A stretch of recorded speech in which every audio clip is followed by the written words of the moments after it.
the good of thy church, and the safety, honor, and welfare of our people. All this we ask in the name of Jesus Christ, our most blessed Lord and Savior. Amen. Together, the Lord's Prayer. Our Father, who art in heaven, hallowed be thy name. Thy kingdom come. Thy will be done on earth as it is in heaven. Give us this day our daily bread, and forgive us our trespasses, as we forgive them that trespass against us. And lead us not into temptation, but deliver us from evil. For thine is the kingdom, the power, and the glory, forever and ever. Amen. And may the grace of our Lord Jesus Christ, and the love of God, and the fellowship of the Holy Spirit be with us all now and forevermore. Amen.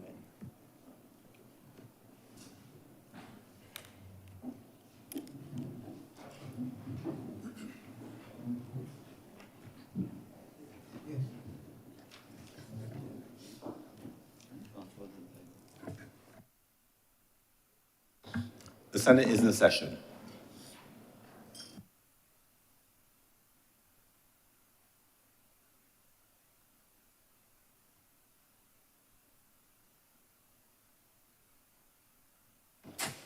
Messages from Her Excellency the President.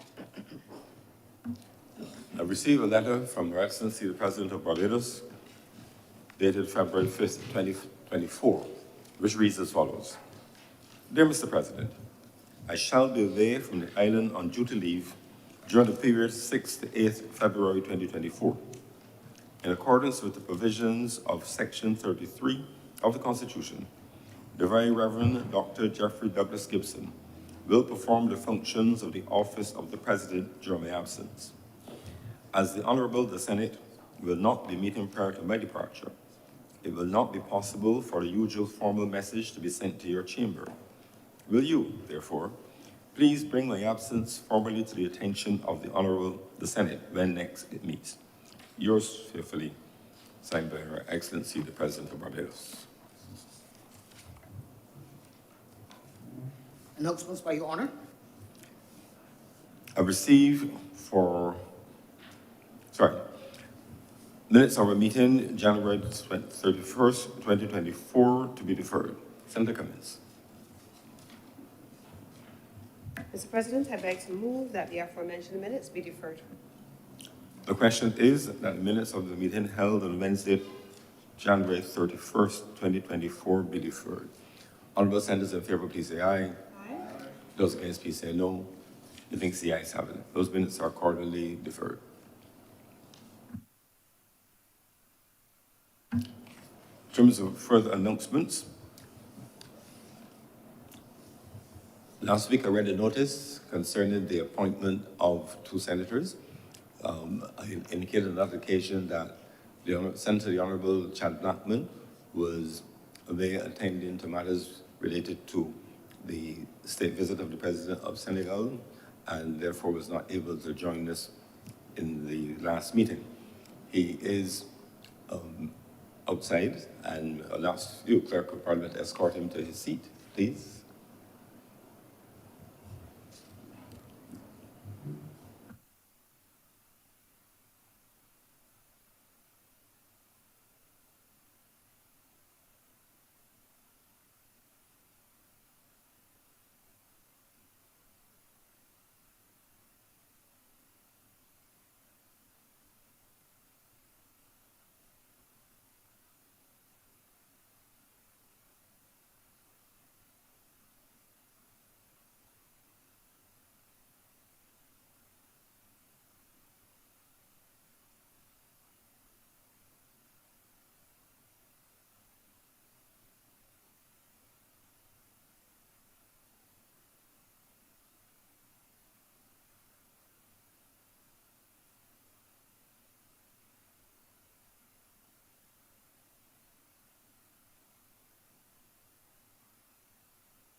Senator Blackman, it is with great pleasure I could almost say unfeigned pleasure that I welcome you to the Honorable the Senate. It is an ancient and honorable institution, and you are a young and vibrant man. And such contrasts are the stuff of which great stuff is made.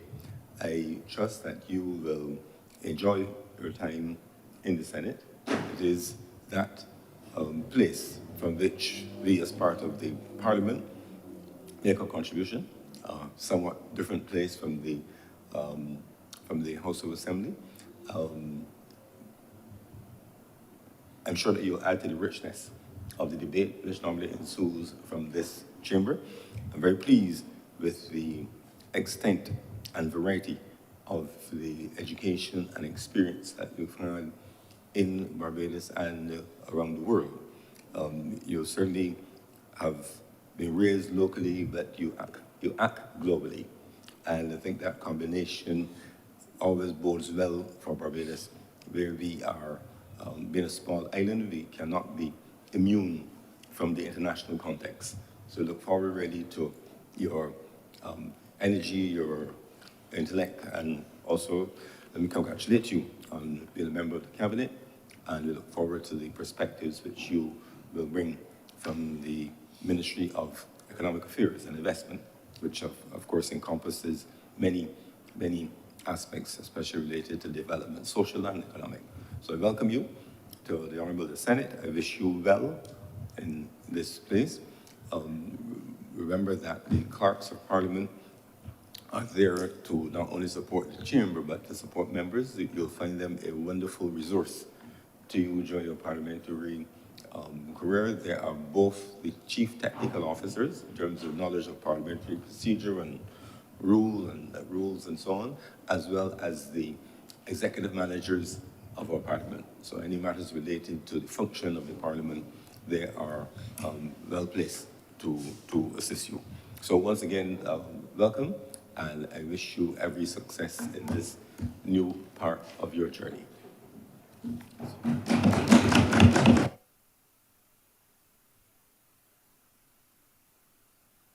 Senator Blackman. Thank you very much. Thank you very much, Mr. President, Deputy President, fellow honorable members. It is certainly an honor for me to be here amongst you today. I am certainly cognizant of the moment in history in which we are here, and I first want to use the occasion to thank my God, Jesus, for the opportunity to be here, and equally, and with great humility, having accepted the offer to serve in both the Senate and the Cabinet from the Honorable Prime Minister of our country, Prime Minister Morley. I'm equally aware of the history in another aspect. In this House, and in this place in particular, a number of our historical and national titans would have fought fierce battle here in the interest not just of their respective parties, but in the interest of Barbadians. And therefore, me being here this morning, for me, is of equal measure important for the articulation of the aspirations and views of fellow Barbadians, both today and those in the future to come. And therefore, I want to give my assurance to you and to colleagues here that my contributions invariably will be fervent or grounded in humility, honesty, and transparency. So thank you very much.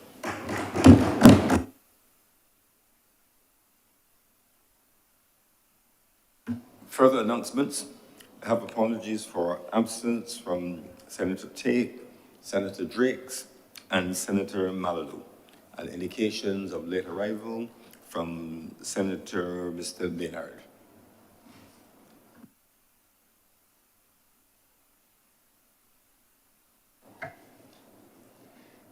Presentation of petitions, presentation of papers. Senator Cummins.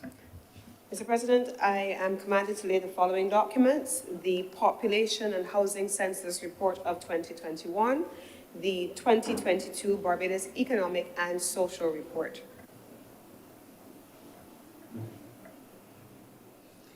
Reports from select committees. Questions to ministers.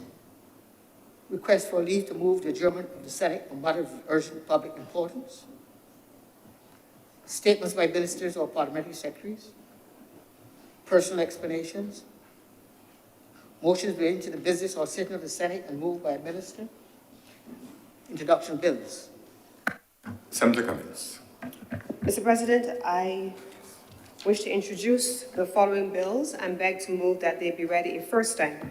Those bills are the Cybersecurity Bill of 2024, the Mutual Assistance in Criminal Matters Amendment Bill of 2024, the Law Reform and Law Revision Amendment Bill of 2024, Transport Authority Amendment Bill 2024, and Financial Institutions Amendment Bill, all of 2024. I beg to move, Mr. President, that these bills all be read a first time. Thank you, Senator Cummings. We take notice of the bills. In fact, the notice has been given. And the question is that the bills, the Cybersecurity Bill 2024, Mutual Assistance in Criminal Matters Amendment Bill 2024, the Law Reform and Law Revision Amendment Bill 2024, Transport Authority Amendment Bill 2024, Financial Institutions Amendment Bill 2024 be read a first time. Honorable senators in favor, please say aye. Those against, please say no. The things the ayes have it, those bills are accordingly read a first time. Public business. Public business is now the order of the day. Order number one, sir.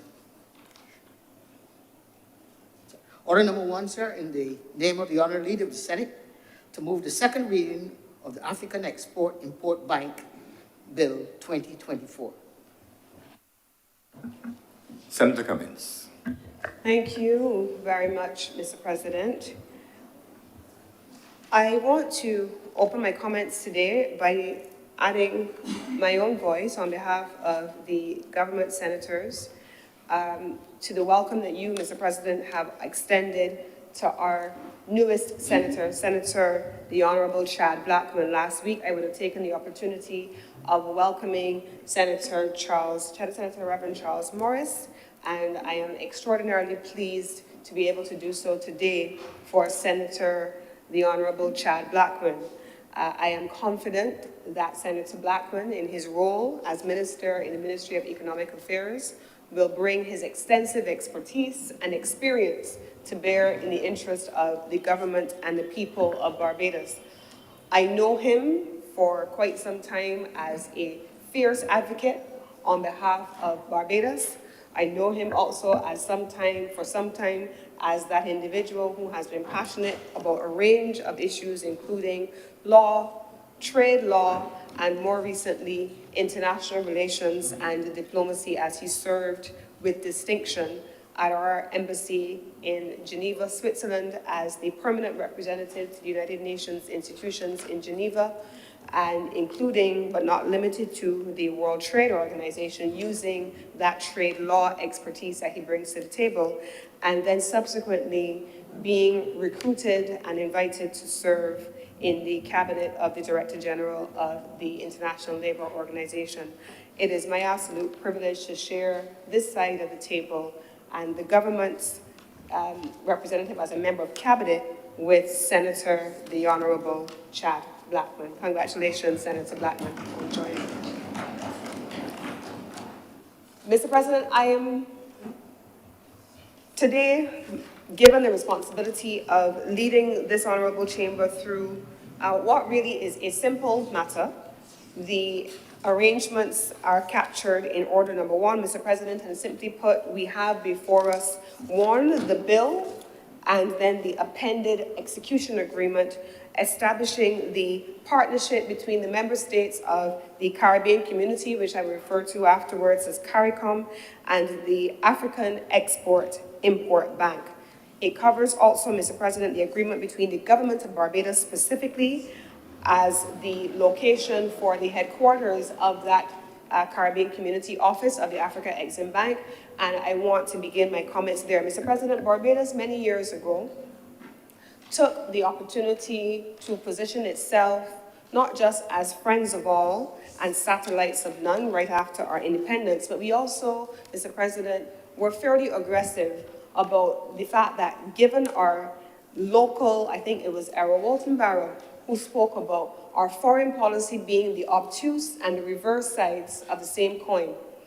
And he talks about domestic policy being inextricably linked to foreign policy and international relations. And it is within that context that Barbados as a country and the Ministry of Foreign Affairs and Foreign Trade, as the representative of Barbados abroad, then undertook to go after, in its relationships, Barbados being treated to as a hub for international organizations and regional entities, as well as diplomatic missions.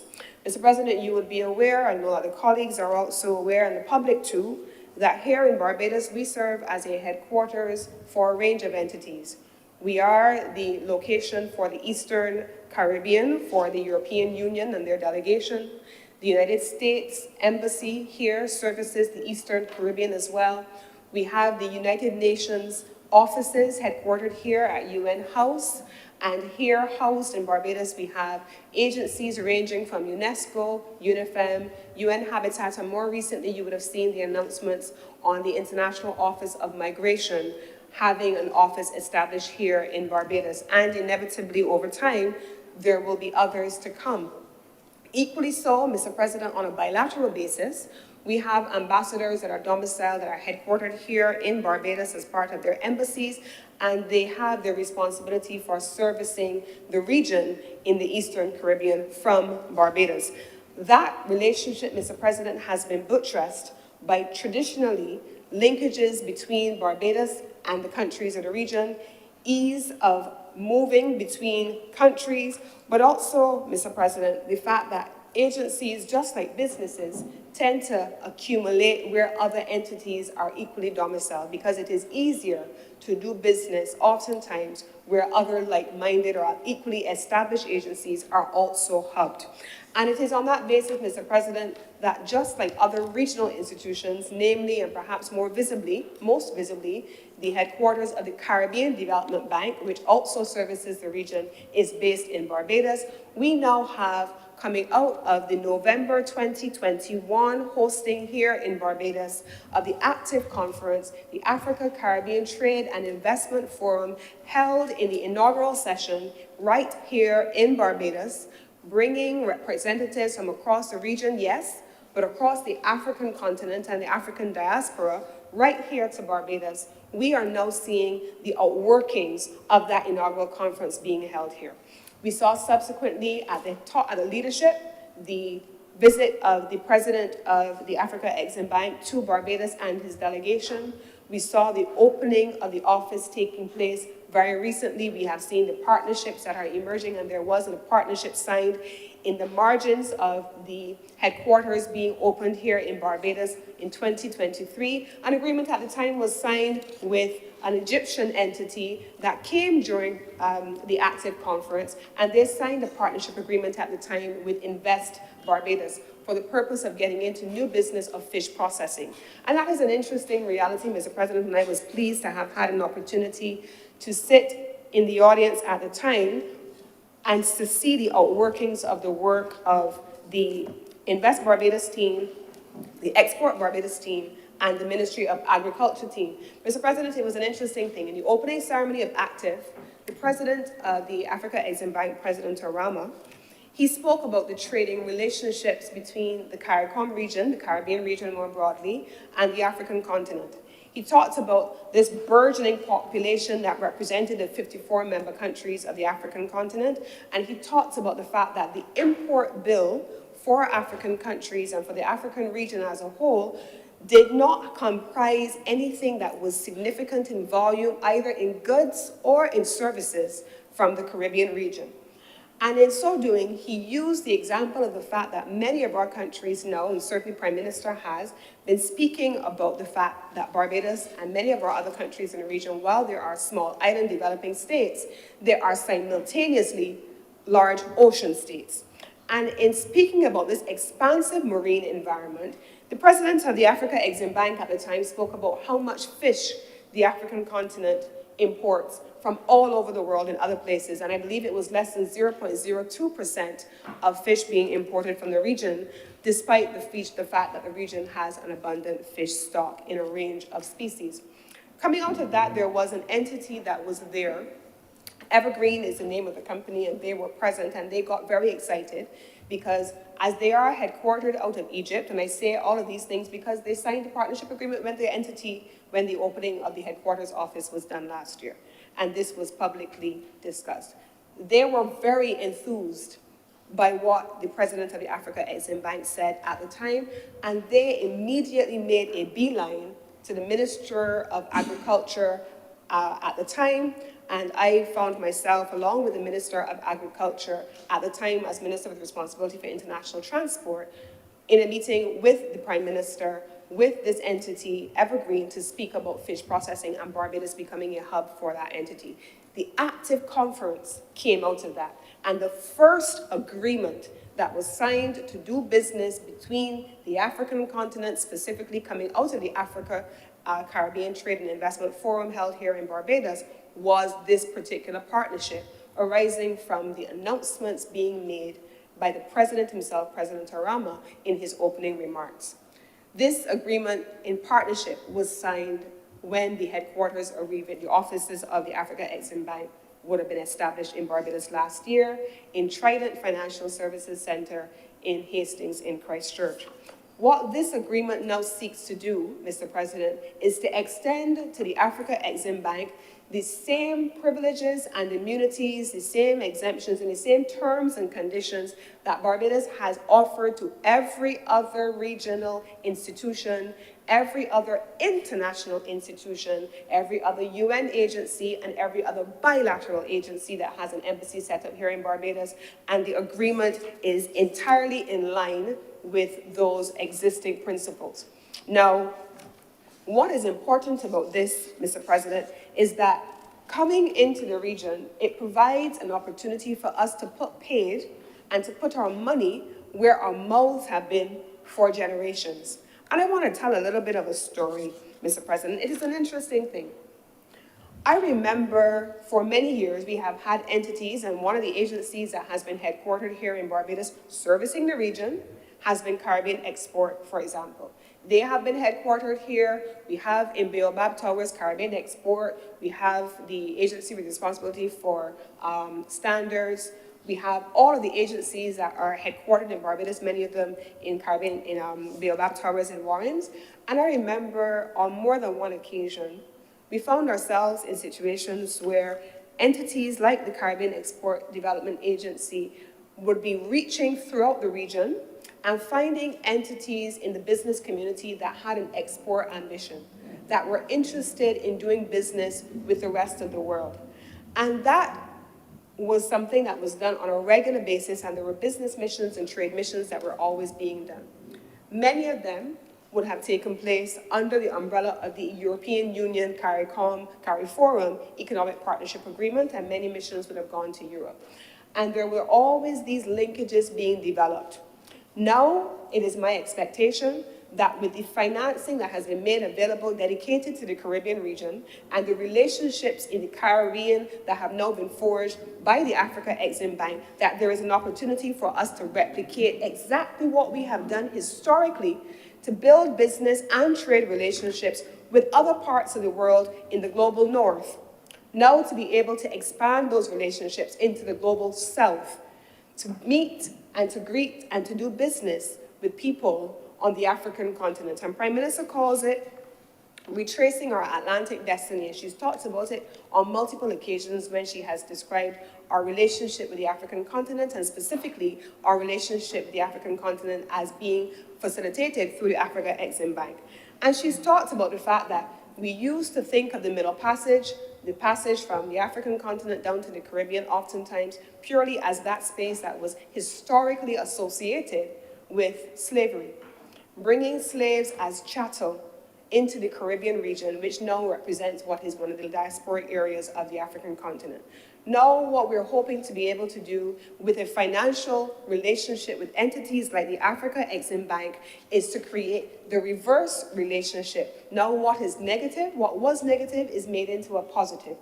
a bilateral relationship with the African continent as a whole and all the countries therein, and the Caribbean region, anchored here by Barbados, supported by a logistics hub infrastructure that is being proposed to be built out, and also to have the financial wherewithal to have the connections facilitated for trade and business relationships between the trading community.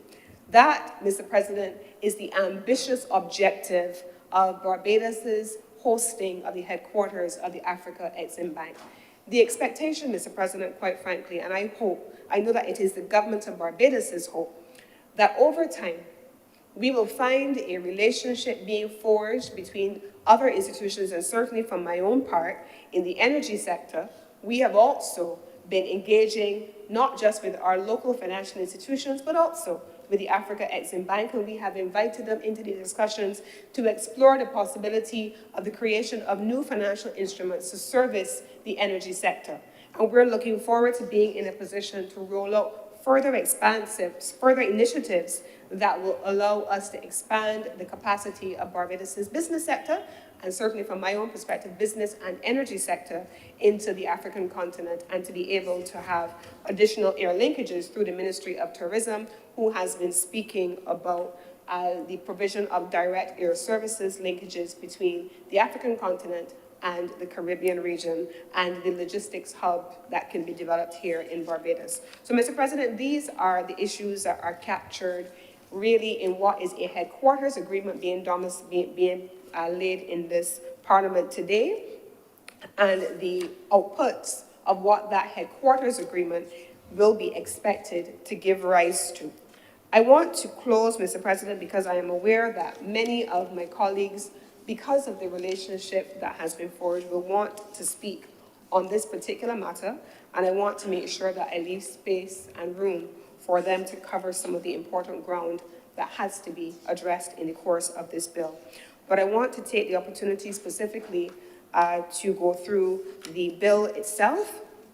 The bill at Clause 1 speaks largely to the interpretation of how it is meant to be read. At Part 2, Clauses 3 through 6, it covers the financial provision relating to the partnership agreement. This is entirely consistent with what we would do for any other international organization that has been headquartered here in Barbados. These are not new provisions, and I know that sometimes this is a story that I wanted to tell earlier, and I will use the opportunity to place it here. Mr. President, when I was recruited by the Commonwealth Secretariat, I believe in 2008, and I was preparing to leave Barbados and go to Kampala, Uganda, where I was based for 4 years. I remember having the occasion to speak with someone who was in government at the time, and I said to them, I'm leaving the Foreign Service on secondment. I'm going off to the Commonwealth Secretariat. And they got very, very excited. Oh, that's fantastic. That's great. I'm really happy for you. You're going to be well. You're going to enjoy it. And I then went on to qualify that I was being deployed in the field. Okay, so where are you going? And I said, I'm going to be based in Kampala, Uganda. You're going where? I will never forget. Excitement went to horror. I am going where? Western media has given us an impression of the African continent that has skewed our perspective. If I had said I was going to London to the headquarters of Commonwealth Secretariat, many would have been fine. It was fine when that was the thought. But when I qualified that I was going out into the field and I was going to an African country, it was very different. And what I experienced afterwards was that we've taught in terms of women and all kinds of rights, human rights in particular. We talk about inherent biases. There has been an inherent bias when talking about anything African. And so when I look at the provisions of Part 3 and Part 6, having come from the Foreign Service and started my own career in the Foreign Service for 10 years in the Ministry of Foreign Affairs and covering establishment and headquarters agreements, there is nothing that is dissimilar in this to that which we have afforded to the United Nations, Nothing that is dissimilar to what we have offered to any of our diplomatic embassies that have privileges and immunities extended to it under the regime of the Vienna Conventions. There's nothing in here that is different. But there will always be a conversation by some, because now we're talking about the Afreximbank, and it is coming from the African continent, that somehow there's something odd about what is being done here. And I want to take the opportunity to make it very clear that Barbados has historically, where I started, attracted a large number of international, regional, and bilateral missions to be headquartered right here. And there is an established regime that has existed for generations, and that is what is now being afforded to our brothers and our sisters from the African continent as represented in the Afreximbank Agreement. Part 3, Mr. President, therefore, it goes into speaking at clauses 7 through 11 about the arrangements governing the force of law, exemptions from the Immigration Act. As we all know, Mr. President, for example, when traveling through international airports, persons who come under the umbrella of privileges and immunities have a specific regime that is customary, as is the case when we ourselves are in a foreign nation as accredited diplomatic representatives. And Senator Blackman just recently would have returned from being based in Geneva and knows exactly what that means. And the schedule itself, at the first schedule, therefore covers the agreement and the location of the Caribbean Community Office of the bank. And then at the second schedule, it covers the agreement for partnership between the member states themselves and the Afreximbank. This is the matter that is before the Honorable Chamber here at the Honorable in the Senate.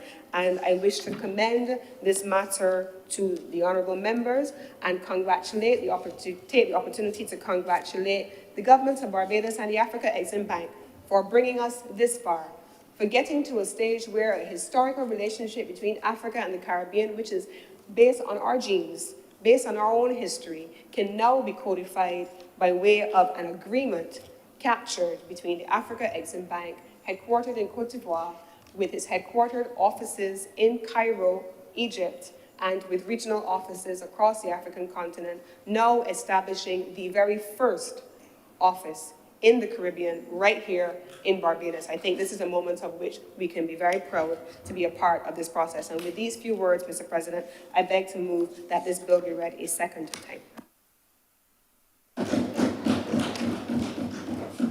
Thank you, Senator Cummins. Speakers?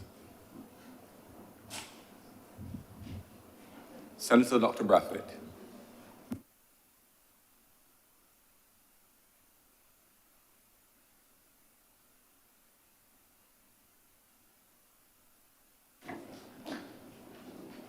Thank you very much, Mr. President.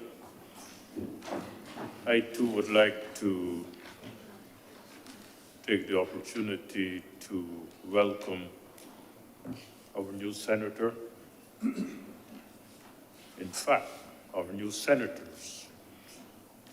I did not, last time we met, have the opportunity to speak and to welcome Senator the Reverend Charles Morris. I welcome you to this, sir. I also take the opportunity to welcome Senator Chad Blackman, who has left the chamber. I welcome you in your capacity as joining this honorable chamber, and I wish you well in your sojourn with us.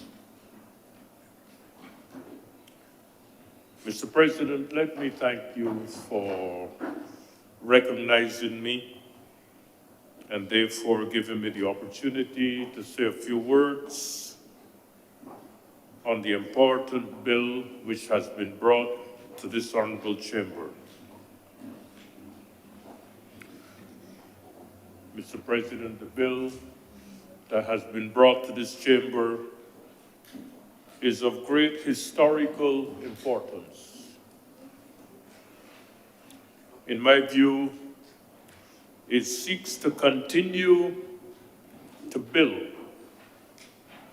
and to strengthen the bonds of cooperation between countries and regions that have lived and survived the same experience of colonial exploitation.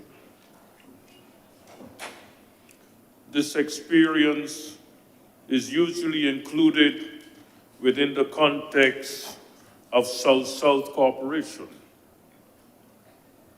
And this cooperation, born of shared experiences and based on solidarity in our efforts to confront the global challenges of poverty, climate change, global health emergencies, and others, represents, in my view, a solidarity whose time has come as we in the South recognize that it is only through cooperation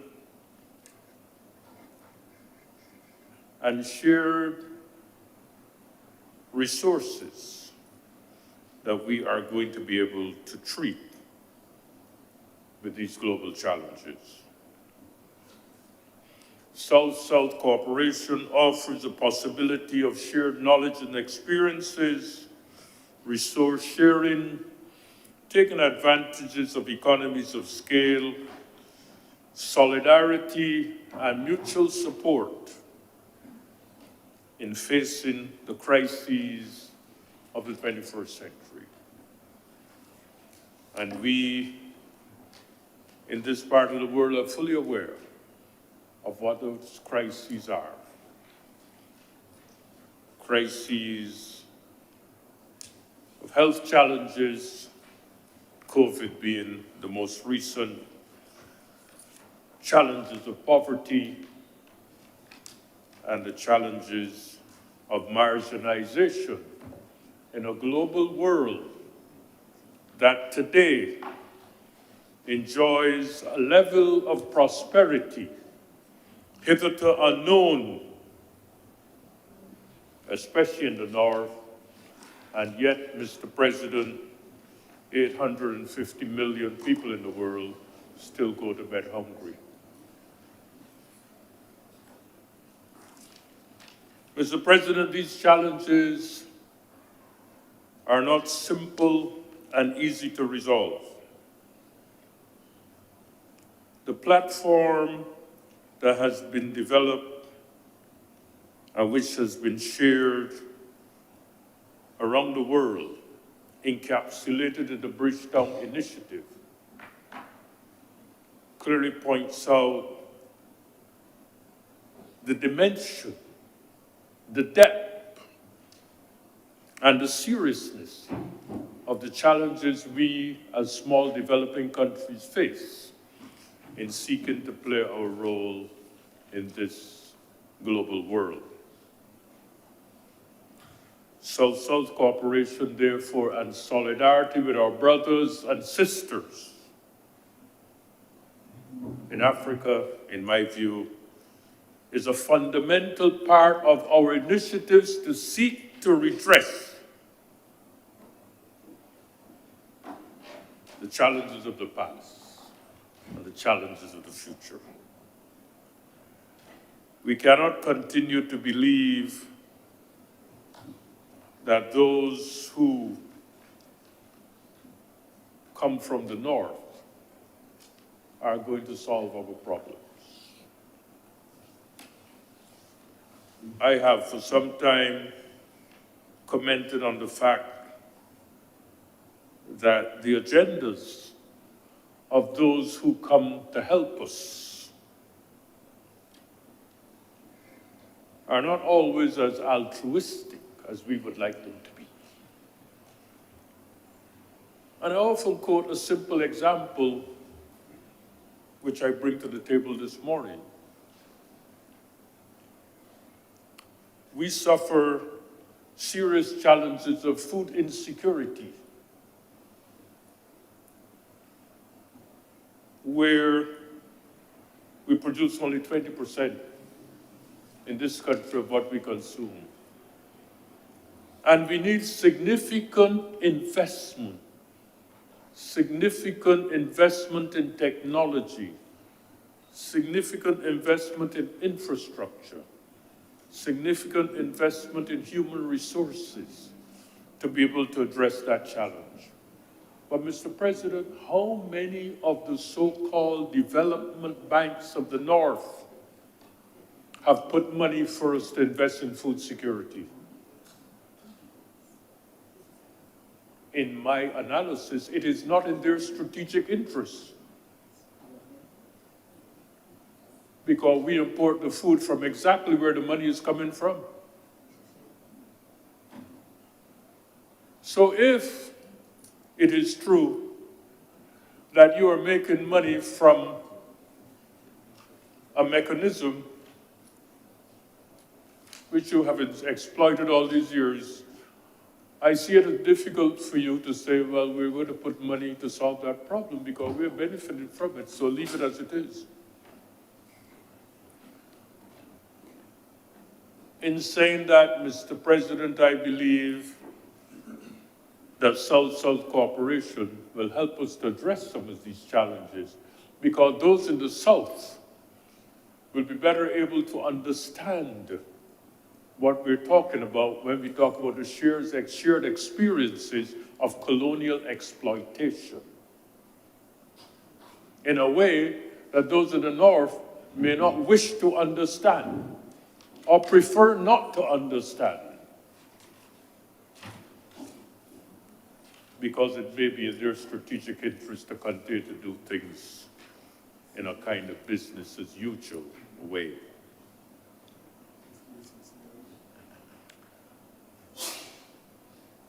This cooperation with the Afreximbank, in my view, is a good example, Mr. President, of the kind of relationship which we must form.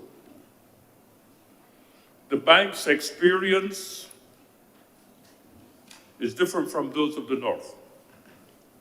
Working in a diverse continent of large countries, seeking to help them to achieve economic growth and economic development. The deep historical and cultural ties will benefit our regions, not only in terms of financial support, but cultural, technological, pharmaceutical, and other areas of cooperation. We have worked together as countries in the various international fora, such as the ACP, the Cotonou Agreement, and other agreements that we have signed and worked together. But now is a time for us to work together better on the ground, in our own space, in our own context, in our own reality, and begin to identify specific areas in which we can cooperate without depending on others to facilitate the cooperation. And this is important. I hope that the critical areas such as health and poverty alleviation will be given priority in our relationships. I hope that we can continue to preserve the meaning of development in our development initiatives. In my view, so many of the development banks seem to have forgotten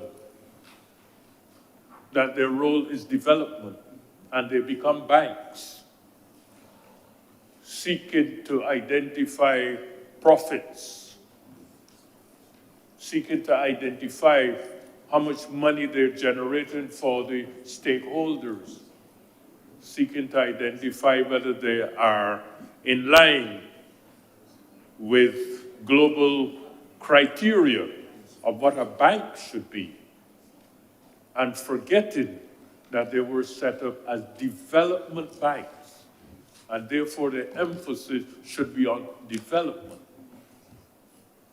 And Mr. Chairman, Mr. President, development is about people. I remember in a recent intervention, the Deputy President of the Senate, Honorable Liz Thompson, making that point. Development is about people, not about the criteria and the macroeconomic numbers, etc. It's about people and whether people are feeling the benefits of development. And I hope that this relationship will keep development as central to the cooperation. I will see people and their welfare as the outcomes of the work. Mr. President, not so long ago, the president of the bank gave the prestigious William Demas Memorial Lecture. And in that lecture, a number of very interesting points were made, some that we sometimes forget. This lecture was part of that discussion about cooperation between the bank and the Caribbean Development Bank. And I quote two paragraphs from that lecture. One that said, increased cooperation will entail the two regions, which share deep historical and cultural ties, working closely through their multilateral development banks, particularly in agriculture, creating linkages for the African Development Bank to help train and provide capacity for the younger generation of agricultural development. We must encourage our young people to realize that agriculture is not simply about subsistence farming. It is a business, and we should be turning out more and more of what I like to call agripreneurs. To facilitate a strategic cross-fertilization of transatlantic investment, the African Development Bank had proposed building on existing Africa Investment Forum, a platform set up by the bank in 2018. Mr. President, I emphasize agriculture, not because it is a field that I have studied, but also because it represents an area that is neglected by us here in the Caribbean, and people believe that we must continue to import our food from over and away and we'll be all right. $800 million every year we send abroad to support farmers in Florida, California, Mexico, and various countries in the world, $800 million. And our farmers in Barbados suffer.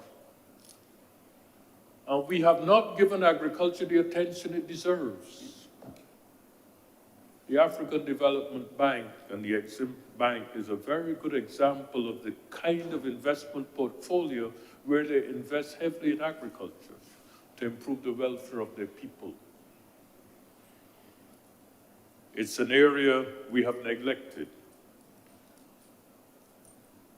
but an area that continues to undergird the fragility of our country. I remember the leader of government business in the House the last time spoke of the maritime law and the importance of that piece of legislation for Barbados. Very important, because if you import 80% of your food and the boats don't come, or they can't get into the country, or they're not facilitated to bring the food, you will starve. And so all of this is important.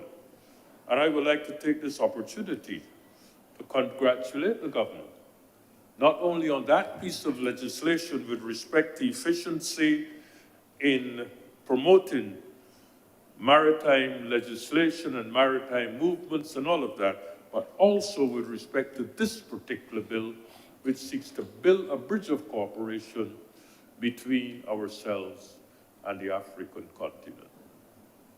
I believe that it represents a new day, and I see this as something which we must support in all its dimensions to ensure that we in the South can work together to promote solidarity and to find our place in this competitive global world. Thank you, Mr. President, with those few words. God bless. Thank you very much, Senator Dr. Raffet. Senator King. Thank you very much, Mr. President. I want to first express how, I don't even know if happy is the word that I would use. As an 11-year-old, Mr. President, I used to ask myself a lot of questions as it related to Africa.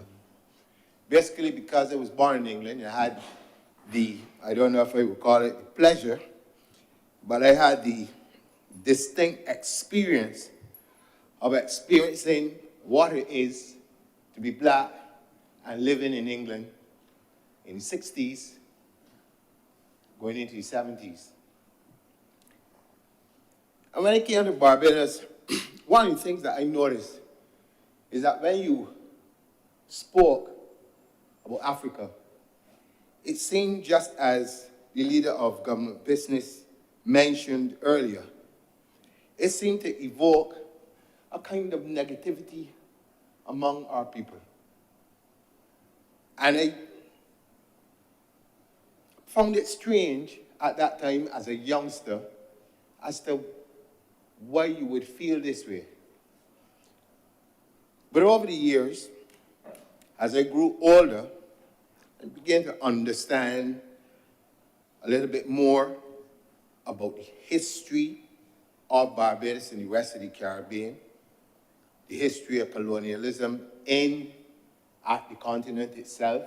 Started to delve deeper and expand my knowledge base by buying loads and loads of books and reading a lot on various topics related. I realized then why a lot of Barbadians felt the way they did. And as was mentioned earlier, we would have been bombarded with the visuals from stations like the BBC and others, which would portray the continent as being just poor, riddled with wars and all sorts of conflicts and all sorts of negativity. And if that is all you see, that is all you know. And knowing how Barbadians are, at least were back then, very good-natured, they would not want to be associated with that kind of behavior, so to speak. And so I understood. But I also understood that those of us who had the opportunity to be exposed to the other side also have a responsibility to enlighten those who did not at that time have the same thing, or who even today do not have that same experience. And Mr. President, I was fortunate to travel to the continent for the very first time. It was on my, as the people say, on my bucket list for a long time. And I had the opportunity to do so in 2020. And I can tell you that that experience alone cemented for me, I guess what I knew as a child, that something was missing from my experience as a person of African descent. And on touching that soil for the very first time, I fully understood what it was.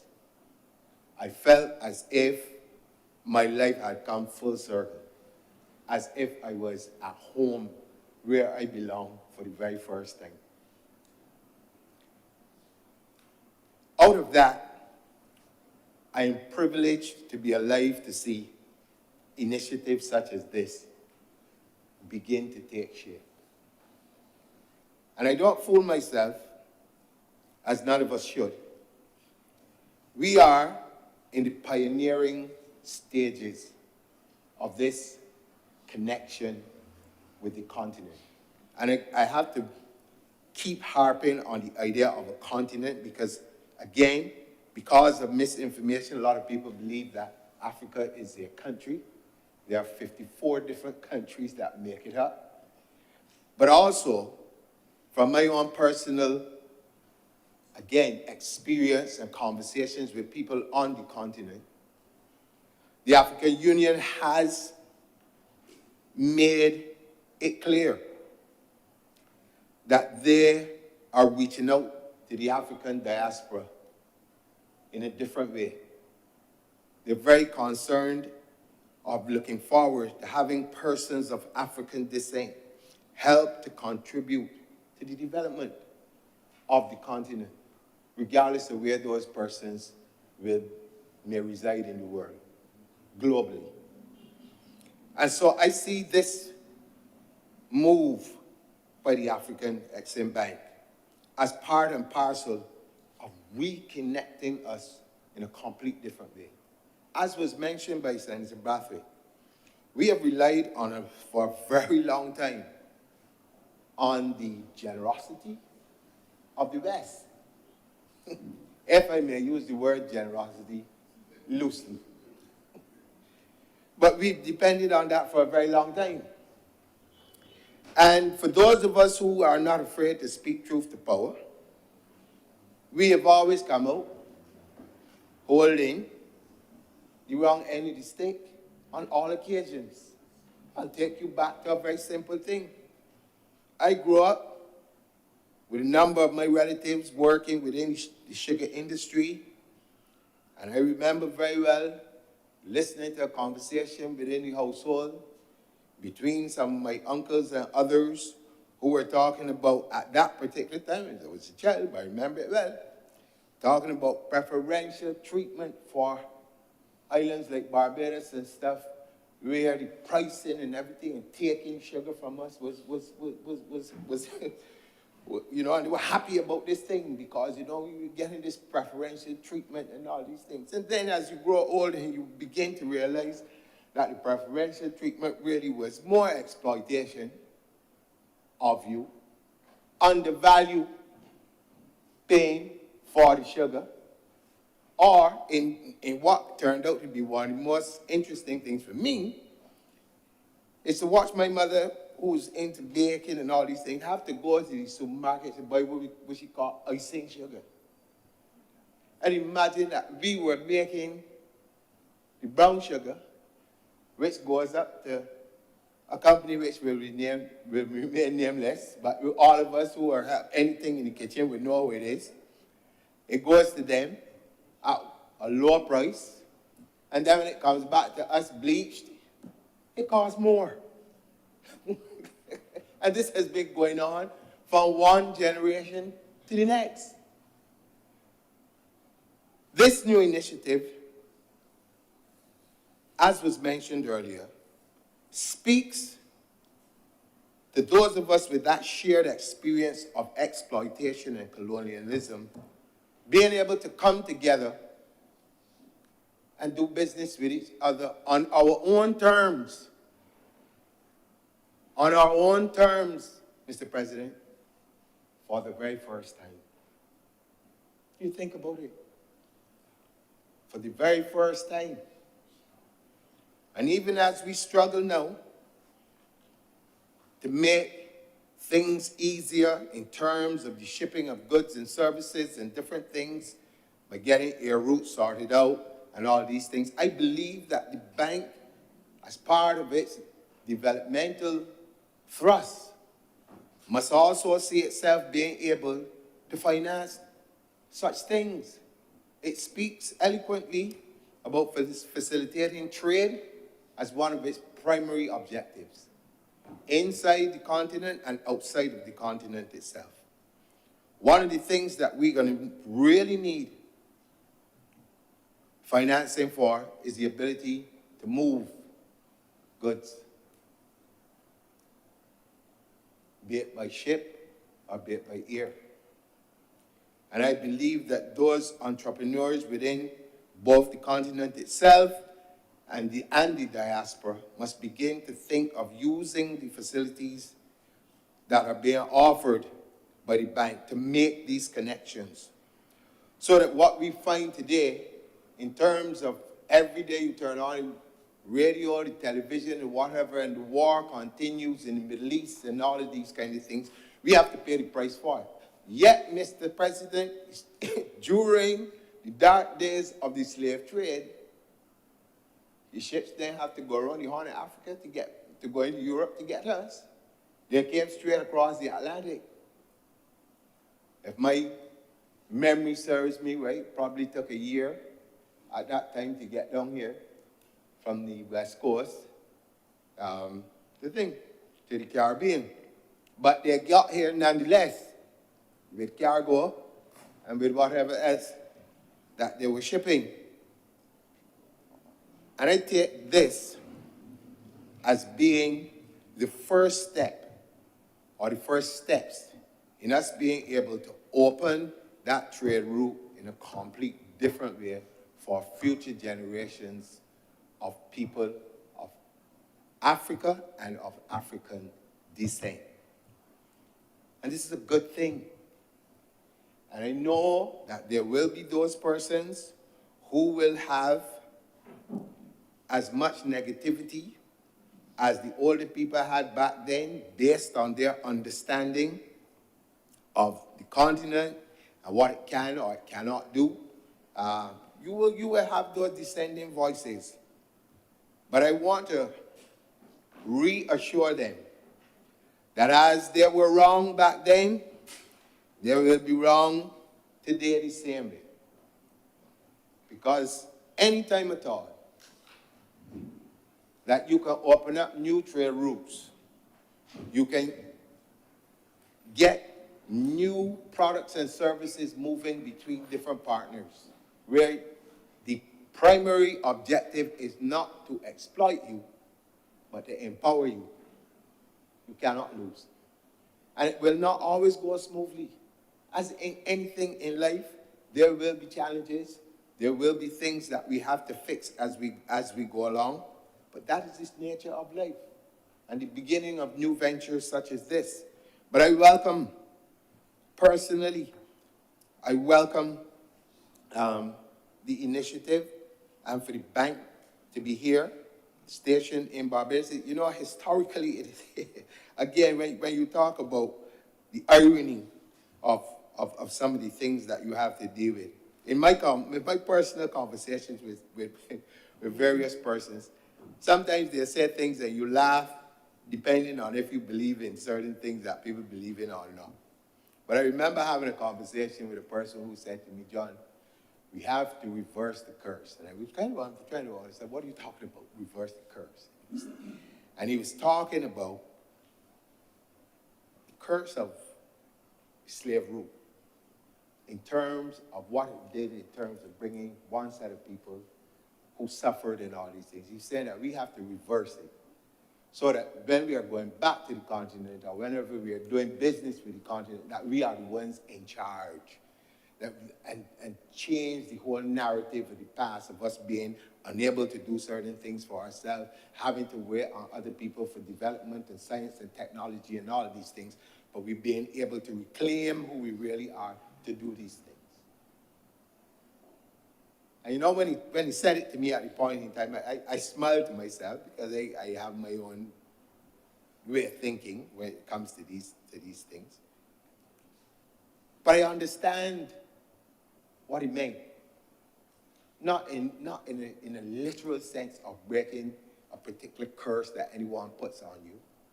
But what it is really removing a lot of the obstacles that are in our minds as to the potential and the value of our interactions with the continent itself. And it is interesting, Mr. President, that the very persons who would send you the messages, bold or subliminal in some cases, to keep you away from the continent, are the very people who are establishing businesses or have established businesses there and exploit it for all that it is. I mean, the big thing now is to get all of the material that we need to create the apparatus that I have in my hand. All of these things. And if someone is telling you all the time or showing you things why you should not be there, but the person is there, you have to ask yourself, there's something wrong with this particular picture. And so I want, again, to encourage entrepreneurs, especially our younger people, to begin to make yourselves au fait with the workings of this bank, how it works, what it is about, how collectively or singularly, however you want to put it, you may be able to benefit from what it does. It speaks about financing government projects. It speaks about large corporations, but it also speaks about getting involved in projects that will lead to more trade between the continent and its diaspora.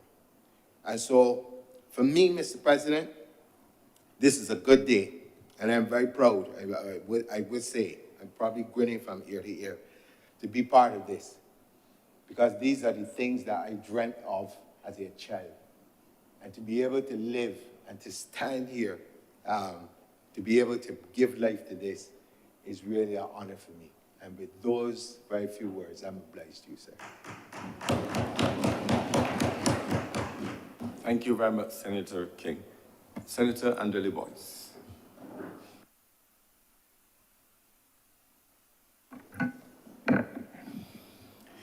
Thank you, Mr. President, for recognizing me.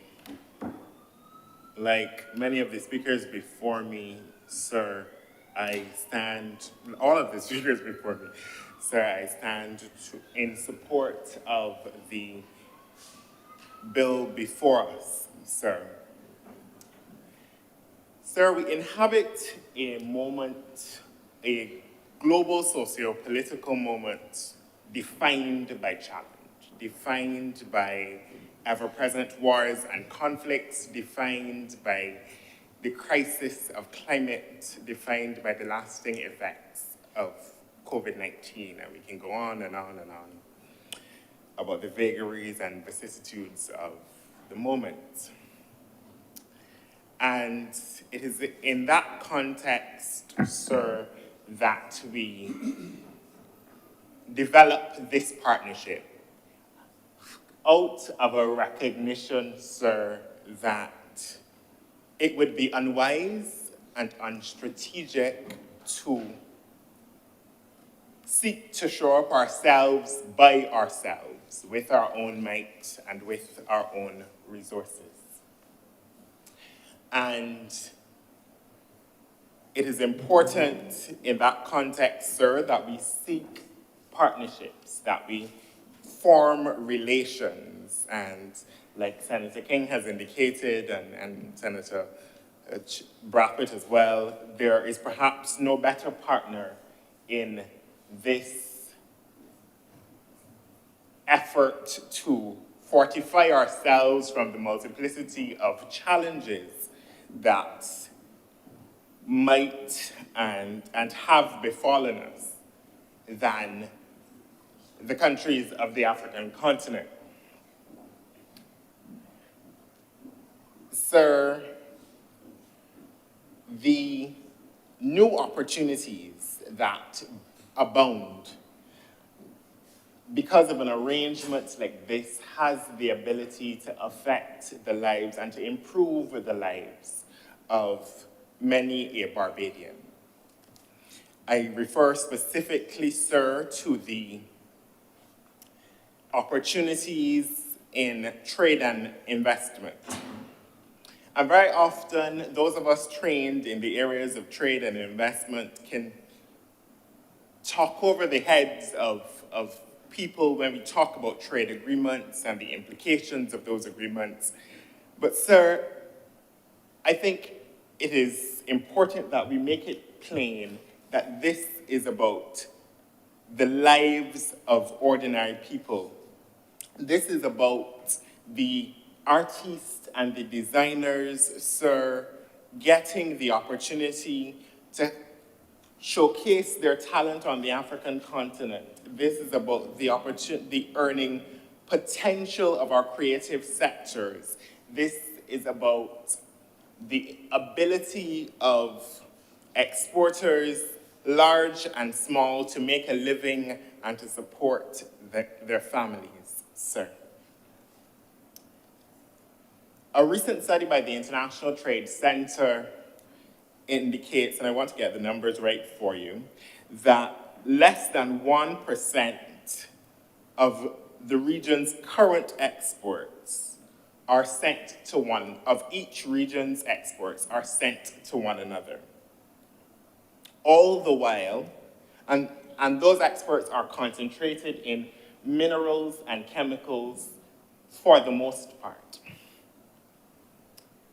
And there exists, Mr. President, a two-way trade potential of $1 billion between the African continent and the Caribbean in both commodities and services.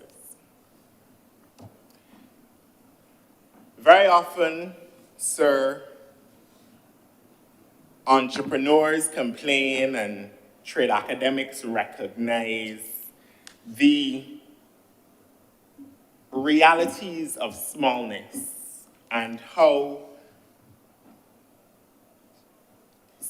entrepreneurs in this part of the world, in the Caribbean and in Barbados in particular, are constrained because the market is only so big, because you can only attract so much business, sir. But here is an opportunity for us not only to think differently, but to use, I'm trying to stay away from the language of exploitation, but it comes easily, to exploit the multiple opportunities on the African continent, sir.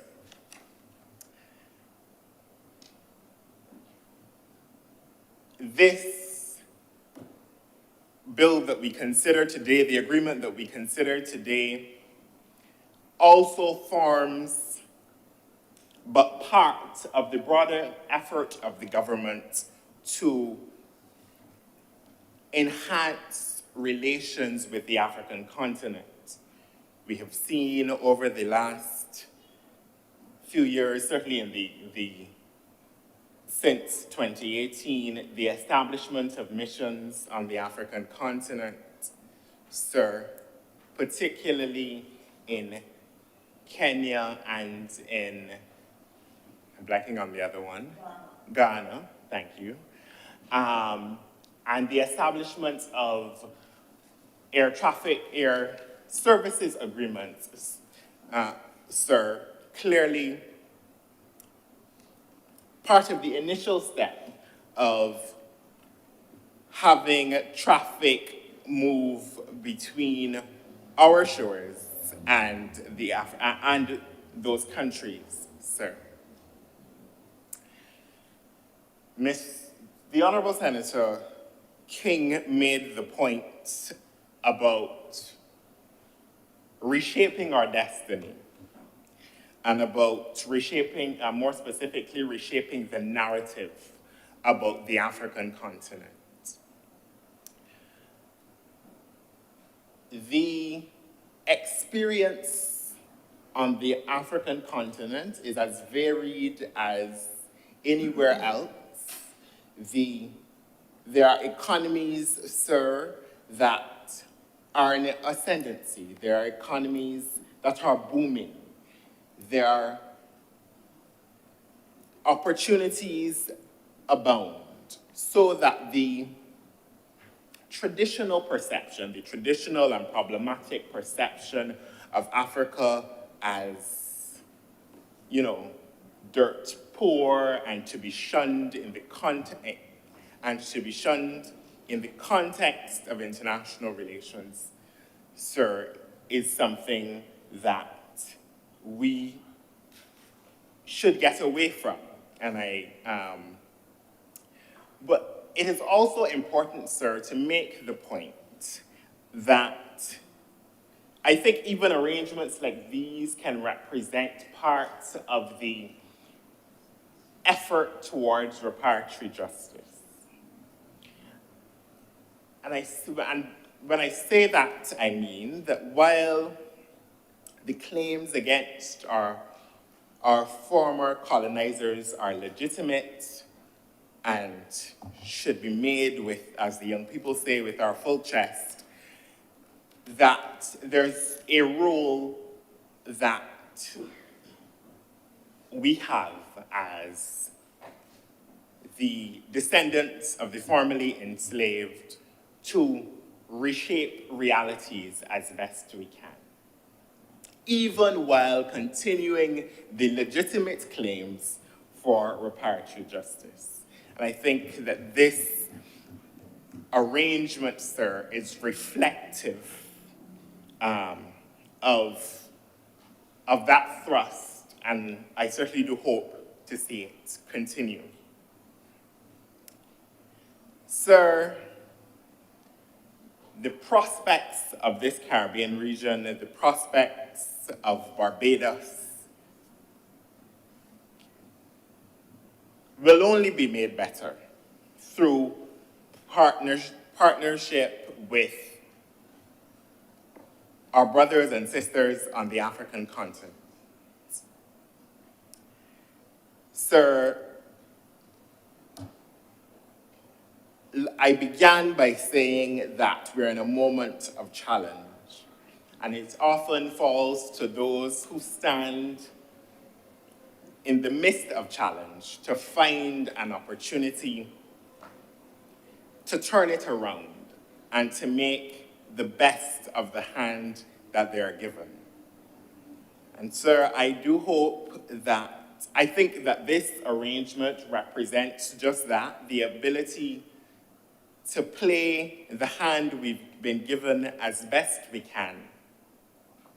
And I certainly offer my support to the bill and to wish all of the initiatives towards broader relations and deeper interaction with the African continent all the very best. And with those few words, Mr. President, I thank you.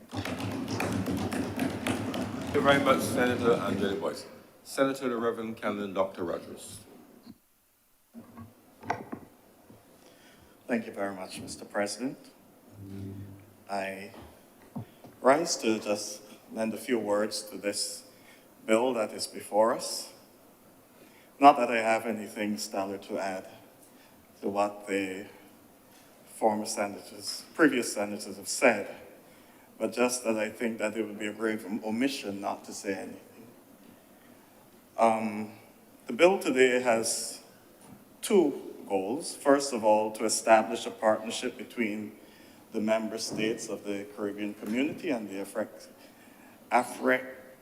Afreximbank, Africa Export-Import Bank, and also for an agreement to have the bank stationed here in Barbados.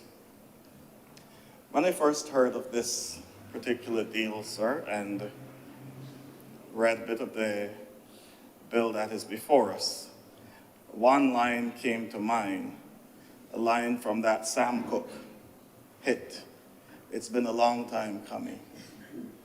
It's been a long, long time coming. Yeah, I know a couple of those songs too, sir. I think we all know the historical perspective from which we approach this bill. The oppression of our people for hundreds of years having been uprooted from the continent. And I believe that this bill before us says a lot about the psychological development of our people, that the shackles have been removed. You know, in 2021, sir, at the Parish Church of St. George, of all places, what was known as the Church of the Planters, we held a joint service with our brothers and sisters in Accra, Ghana, under the theme, Transforming the Middle Passage from an Abyss of Darkness to a Ray of Hope. And the reason why that theme was chosen, sir, is because our history, we've been fed first by compulsion, a steady Eurocentric diet, and then almost like the Stockholm Syndrome by choice, we found no better food to eat. And so we were never trained to look east. We were never taught to look east. I remember the Mighty Sparrow song, Dan is the man in the van. According to the education you get when you're small, you grow up with real ambition and respect for one and all. But from my days in school, they teach me like a fool. If I was bright, I would be a block-headed mule. We were never trained to look east. Africa was known as the dark continent. Everything we got from Africa was scenes of hungry people or dictators, or just this morning in church, I was reminding the congregation of when Archbishop John Sentamu visited us here in Barbados. He was from Uganda, Archbishop of York. And he came, and at that time we were dealing with a particular issue in the church, which persons felt that there were some people who should not be included. And John Sentamu stood and he said, but I know what it is like coming from Uganda. I know how you're treated. And he said, I came into this church. And I always remind myself, it is Christ who calls us. And we must always remember, when you walk through that door, after Christ has called you in, just look over the door, because there's something written over it. And what is written over it is that you did not choose me. I chose you. It doesn't belong to us.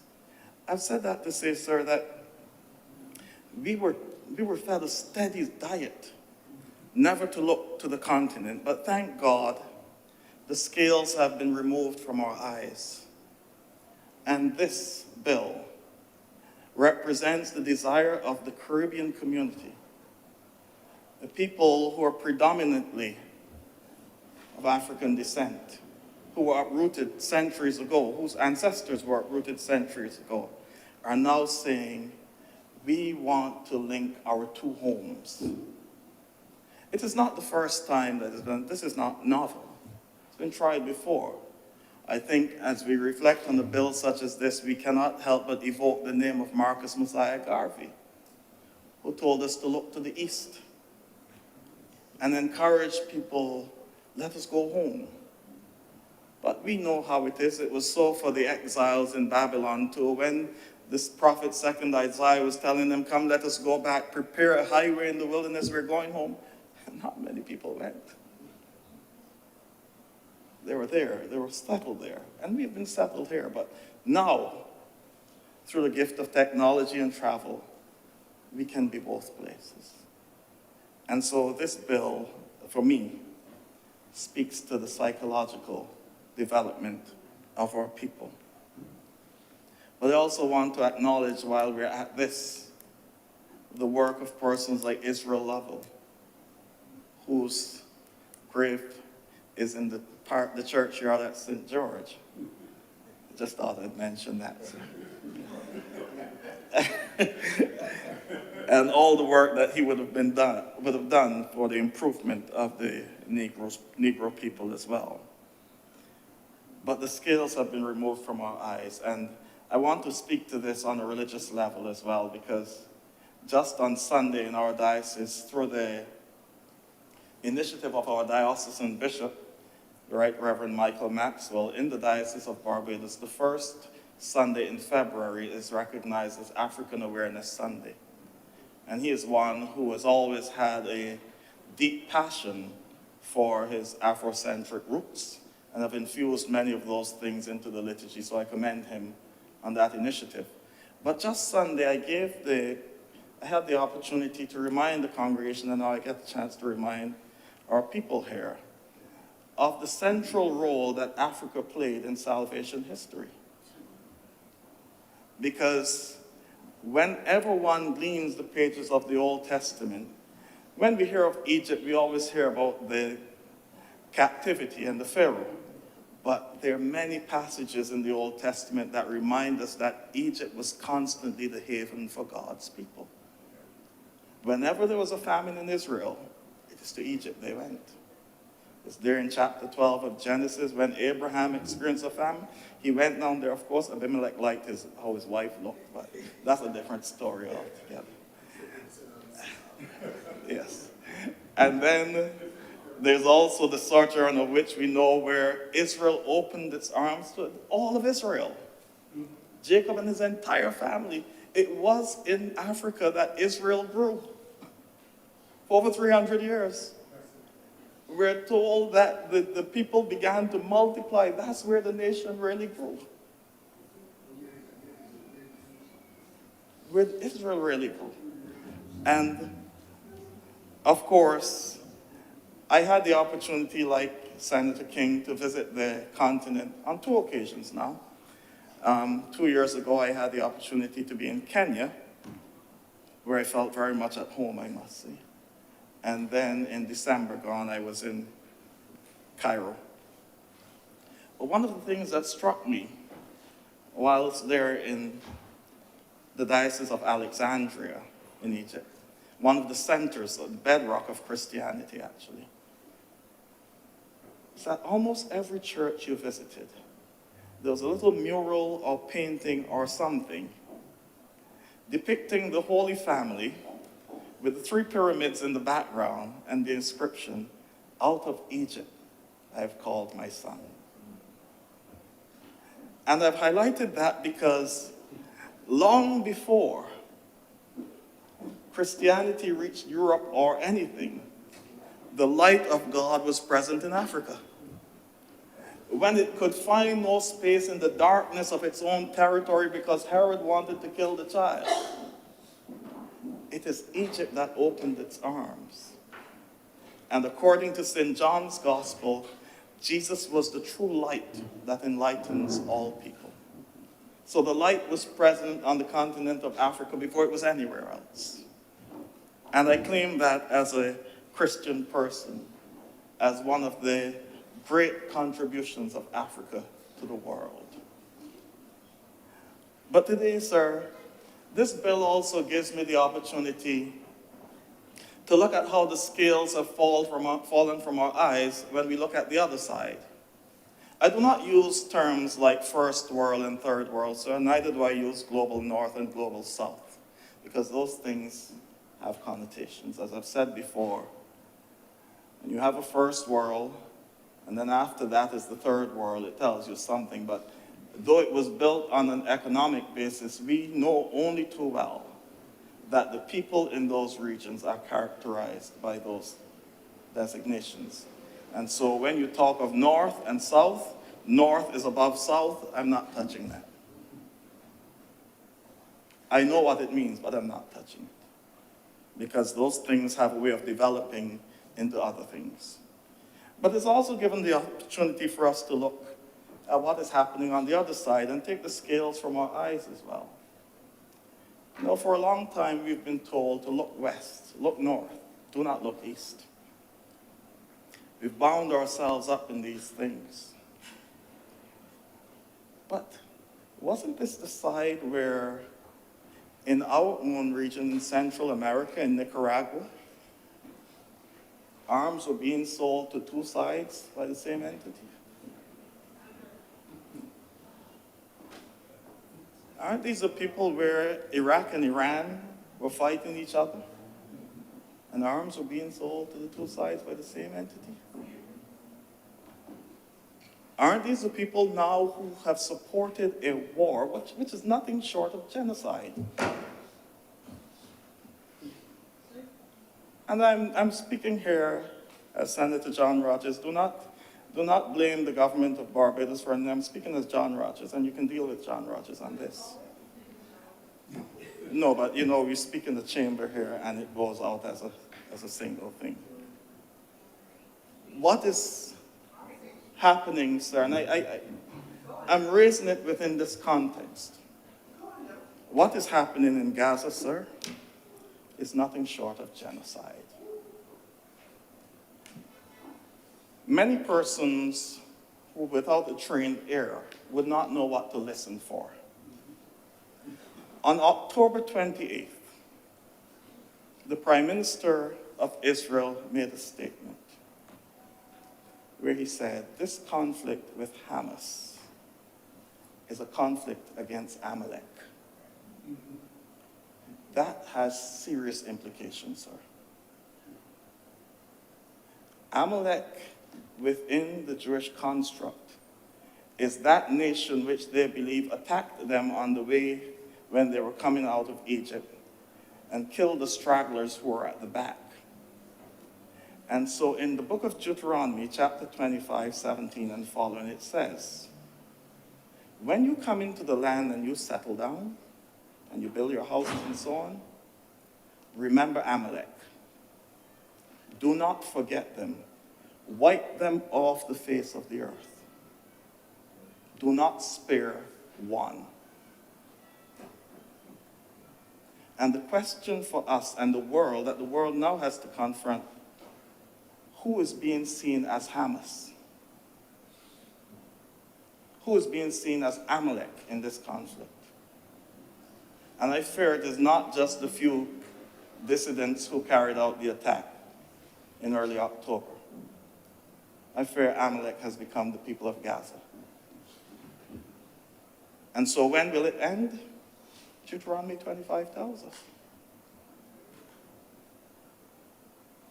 Wipe them out. And I say that without any fear or favor. And so when we look at this particular bill, I know that there'll be persons out there who are apprehensive about looking east. You'll hear talks about several things, negative things about Africa. But just look to where we've been looking all along. What caused the economic downturn in 2008? Greed and corruption, isn't it?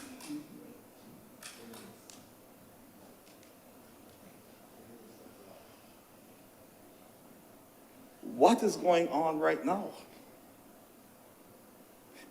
Congress is being bypassed and arms are being shipped all over the world. And people are dying every day. Innocent people. And I've highlighted that to caution us within this region, because this is a bill about this Caribbean community. I've said a long time ago, sir, I've said it in here, I've said it in other places, I pray that the Prime Minister of Barbados does not one day wake up and find uranium, a uranium mine or something on Ilara Port, or not, we're in trouble. So let us look at what is happening down just south of us. Not casting any aspersions, but past activity tells me something. How all of a sudden a border dispute has emerged out of nowhere. I mean, it was there before, but why is it so pronounced now? At Cotterington, sir, we had something called ragging. We don't do it anymore, thank goodness. Good priests do not rag. But what it was just a little initiation for the fresh, to give them a little seasoning. And one of the great rags that I've seen in my time, sir, was when one who was the chief ragger in Cotterington at the time took a gentleman's watch and hid it. The young man was looking for his watch, and this same person lent him one to wear in the interim while we were looking for the one that was lost. And this guy was praising this man, Lord, he's so generous, he's so good. I've highlighted that, sir. Pick sense from nonsense, I'll leave it there. I won't say anything more on that, I'll leave it there. But today, as Senator King said, and as I heard some other senators say, today is a good day for us in the Caribbean region. It's a good day for us in Barbados. We do not know what this agreement will turn out to. We've had agreements before that didn't work. Some worked very well. That's the nature of agreements. But at least this shows that we are committed to developing a strong tie with the ancestral roots of the vast majority of Caribbean people. I am not in a position to speak to every aspect in the bill, but just to say I trust the technocrats who have been working on this deal and who have devoted lots of time and energy to what we're doing here.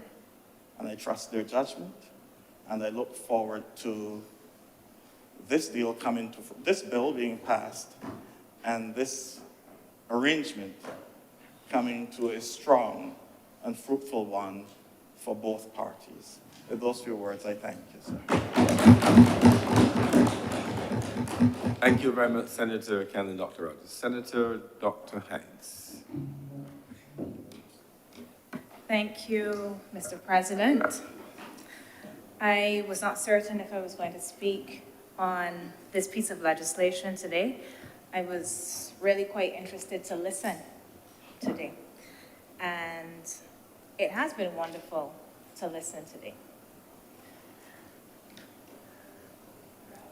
I want to start by saying that I am someone that has a very direct connection to Africa, having a parent born in Africa. My mother, she's Bajan, but she was born in Morocco and lived her first about 10 or so years in Morocco. So my personal experience is to know about at least Morocco, not the whole continent. And that is my experience from a child. I also had the pleasure of traveling to Ethiopia about 10 years ago. I went specifically to go to the African Union, and that was an experience. The African Union, this headquarters is massive. It's a massive building. And being there and being able to speak to persons who worked in the African Union, who are working towards a certain vision, was very revealing. It was also revealing to be in Ethiopia and to see the difference between what I grew up hearing and seeing on TV as a child about Ethiopia and then seeing Addis. That is an amazing place, an amazing place. There's a lot of poverty, there's a lot of what you've heard about as well, but it's a fascinating place with a lot of wealth in it. But I don't want to digress too much, Mr. President. I just start by putting that context out there to indicate that I would have, you would not hear me as a person that has any problem with things African. Because certainly that would be me having a problem with myself, which I do not. And further, if we know our history in the region, and people have spoken about this already in this honorable chamber, it is a history that is deeply connected to Africa, to the continent. But why do we have this bill before us? And I think there are reasons, and then there are reasons. So some of the reasons have been highlighted already. Yesterday was Bob Marley's birthday, and he sang Africa Unite, because we're moving right out of Babylon. So this is part of that. We are part of this sixth region in the African Union, which is the diaspora. And as such, we can conceptualize and frame ourselves as part of Africa, and therefore within the remit of what this bank, the African Export-Import Bank, covers. We can see ourselves in that way, even though we are located in the Caribbean, and we are not all of African descent, and we are not wholly of African descent either.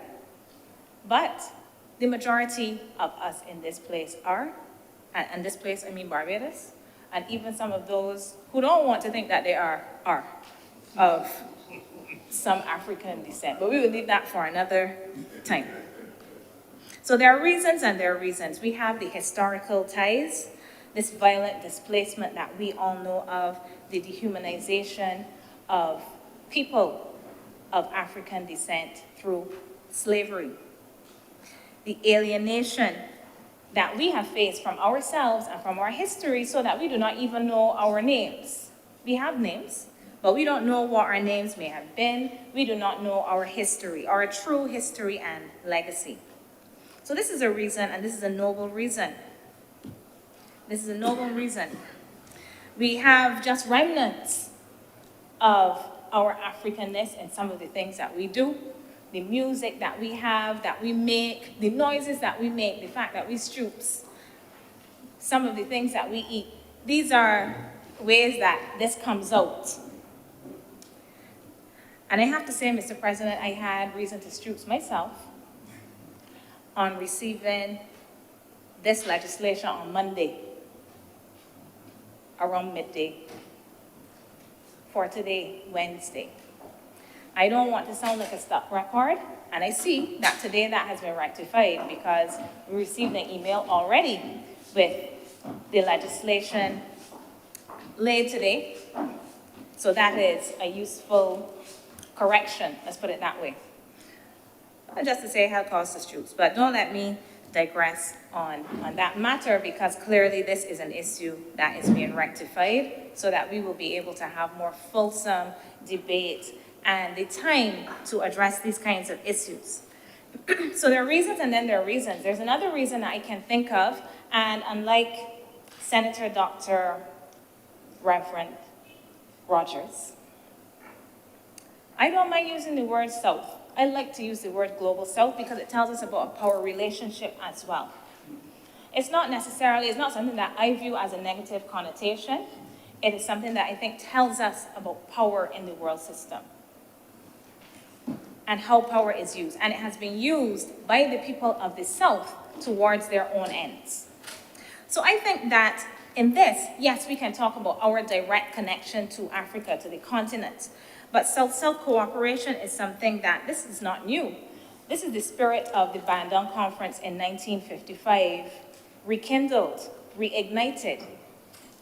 And that, I think, saying rekindled is not even accurate, although the flame was low, especially following the end of the Cold War, with the closure of some avenues, with countries going into recessions, having to seek the IMF, having to face some reversals with globalization, and the way in which there was a level of interconnectivity, so that globalization was a very uneven, and has been a very uneven process that often means westernization, but not just the West.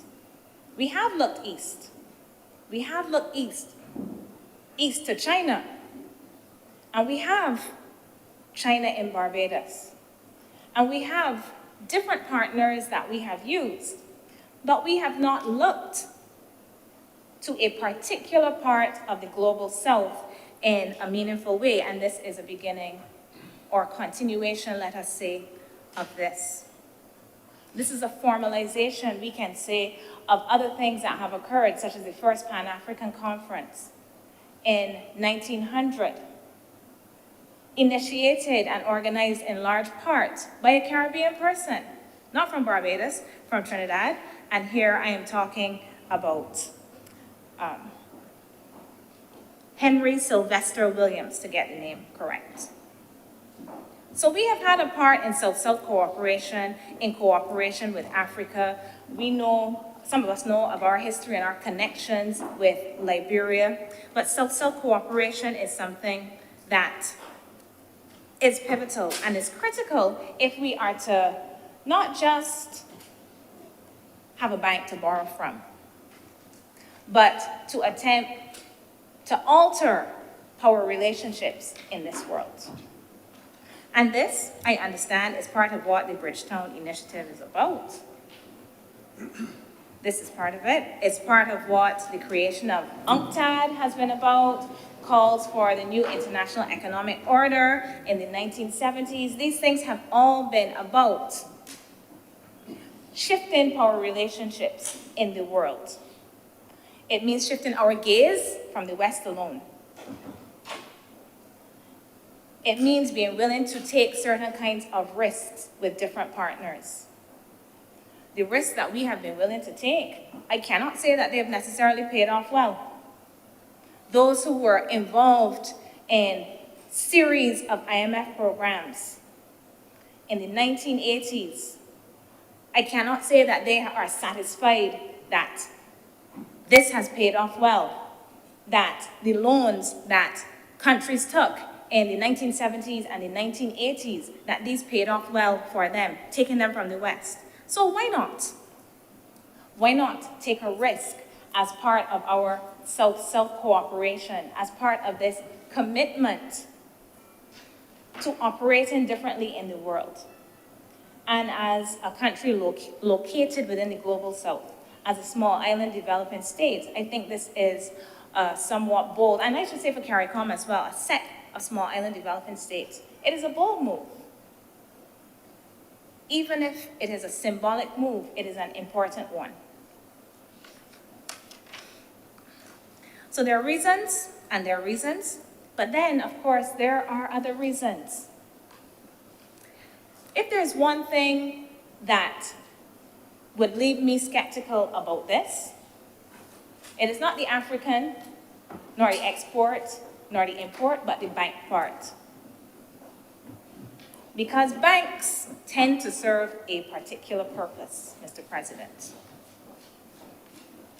Even banks of this nature. They lend, and they're not lending in the system of, let's say, Islamic banks. They are collecting interest. So while there are reasons, there are also other reasons that we are pursuing this kind of partnership. We need financing in this region. We need financing for trade. We need it. It is difficult for some corporate entities to get the kind of financing they need. It's difficult to get the trade support that they may require, and this may be an avenue towards this. However, I remain with many questions, because while it is fine to be guided by our common history, South-South cooperation, sentiment, politics, historical legacy, these things are fine. We also have to be careful not to essentialize. Just as we do not want to, because we have watched television as children, and we saw things from the US, and some of us thought everything in the US is wonderful, and then if you actually go, you realize, wait, it's not what I saw on television.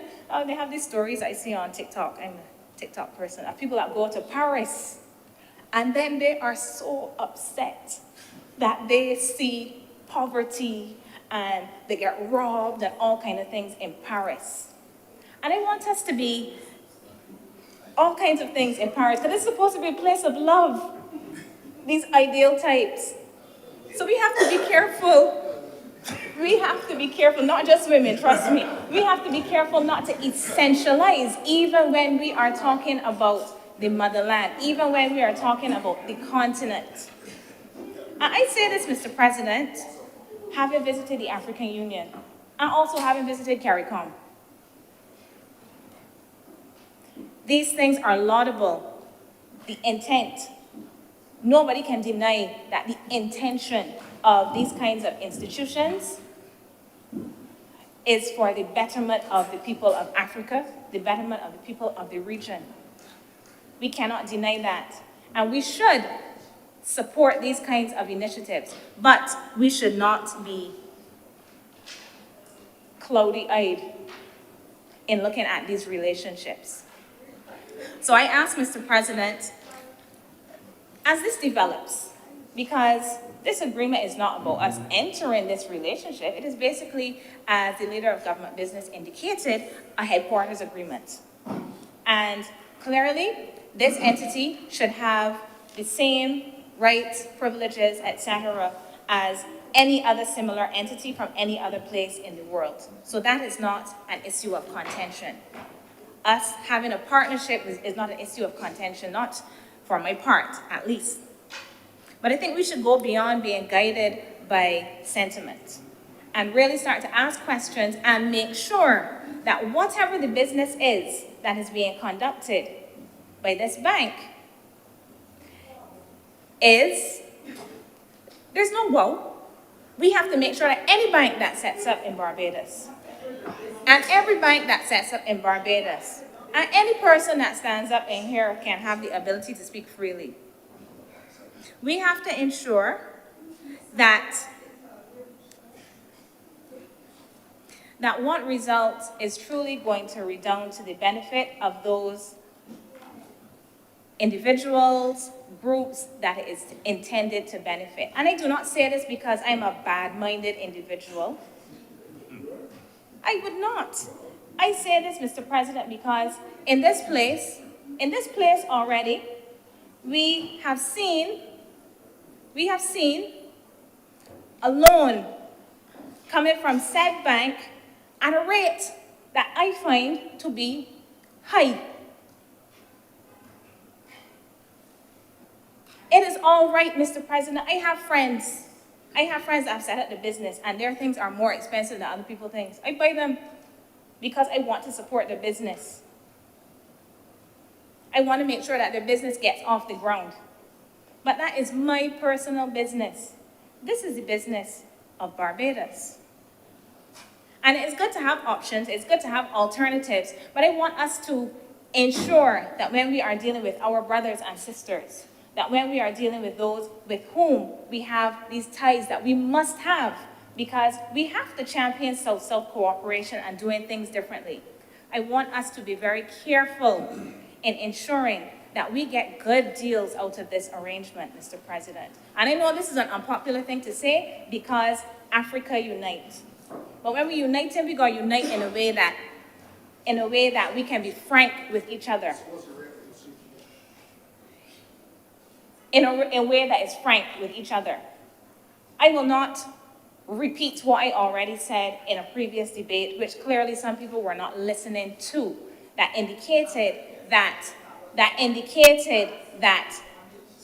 we could receive more favorable rates. That is not the point that I'm trying to make here. It is not the point that I'm trying to make here, Mr. President. The point that I am trying to make... Order, let the senator be heard, please. Senator. Proceed, Senator Hinds, please. The point, Mr. President, that I'm trying to make is that in all things, we must be careful and we must be on our guard always. Always. And, Mr. President, I'm wholly supportive of this initiative. And this is the problem that I face. While being supportive of something, one has to be able to say, I support this, but listen, we have to be careful in what we are doing and be sure, just as we are sure with all of our other partners. I've heard people in Barbados, my students are very skeptical about arrangements that we enter with China. Why are they skeptical about arrangements that we enter with China? I ask them all the time, Mr. President, is this about the arrangement or is this about the fact that it is China and China is supposed to be some bad guy, not baddie in the way that young people say, bad guy, bad actor in the world system because of what we have been told? If that is the reason you are being skeptical, shelve your skepticism and actually look at the content of arrangements that we are entering with China. And the same way that I want for us as a people to look at the content of arrangements that we enter with the IDB, the IMF, with various Chinese entities, I say that we have to look at the content of what we enter. Although I have said that I am supportive of this, clearly there are some issues that one can't take because people have a critical eye, and that is fine. That is fine. Mr. President, as I've already said, I have no problem with the Africa part of this. I am talking about the business side of this arrangement. Because while it is important for us to be together as brothers and sisters, it is also important for us to be able to tell our brothers and sisters and talk to our brothers and sisters. Tell them what it is we're looking for. Talk to them to make sure that we are both on the same page, not just today, but as time goes on. Mr. President, I am wholly supportive of this arrangement, and I'm obliged to you. Thank you very much, Senator Dr. Hinds. Senator Dr. Chantal Moranite. Oh, sorry. Senator Chad Blackman. Thank you, Mr. President.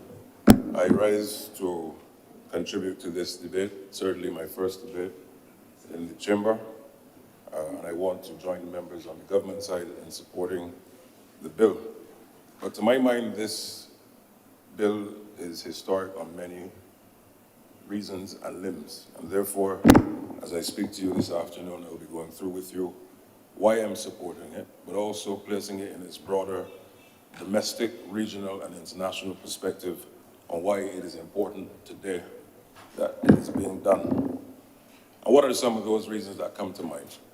One, of course, goes without saying, is the deepening of relations between CARICOM and Africa. Second, and importantly, is the unlocking of the trade potential between our two regions. Thirdly, is the further unlocking of financial options for our region. And I pause here to make this point. This is a region that is precluded by its reality of being classified as either a high-income or middle-income region relative to GDP per capita matrices. And what does that mean for financing options? It means that because of the GDP per capita matrix set out by the institutions, for example, the World Bank, the IMF, the Bretton Woods institutions, our countries are therefore not in an ability to have the necessary concessional financing that we need for our development prospects. And therefore, an Afreximbank, a bank based in Egypt, Cairo, being now domiciled not just in Barbados for Barbadians and for our country, but for the region to unlock its potential, whether it be in infrastructure, whether it be in areas of unlocking growth treated to climate change, we are now in a better position to have financing options to ensure that our development prospects can go forward.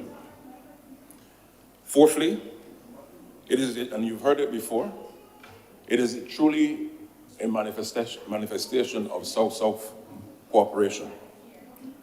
Historically, we've always, or perhaps too often, only looked north with North-South cooperation. And being a former president of the G77 and China countries, I am very happy that in my first debate and in my first speech, I'm speaking on an issue that is a true manifestation of what South-South really means.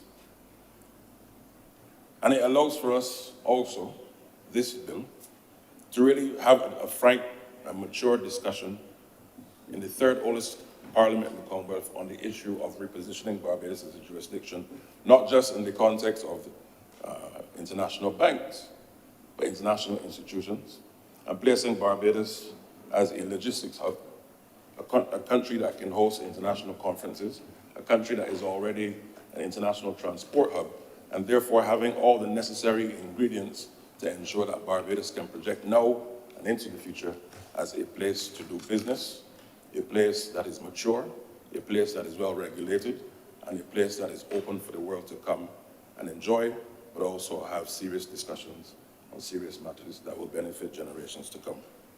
Now, as we reflect on our history, and we have a number of historians here, I look at my comrade Charles. This debate is taking place just 1 year shy of the 400th anniversary of when the British settled in Barbados and colonized us as a country.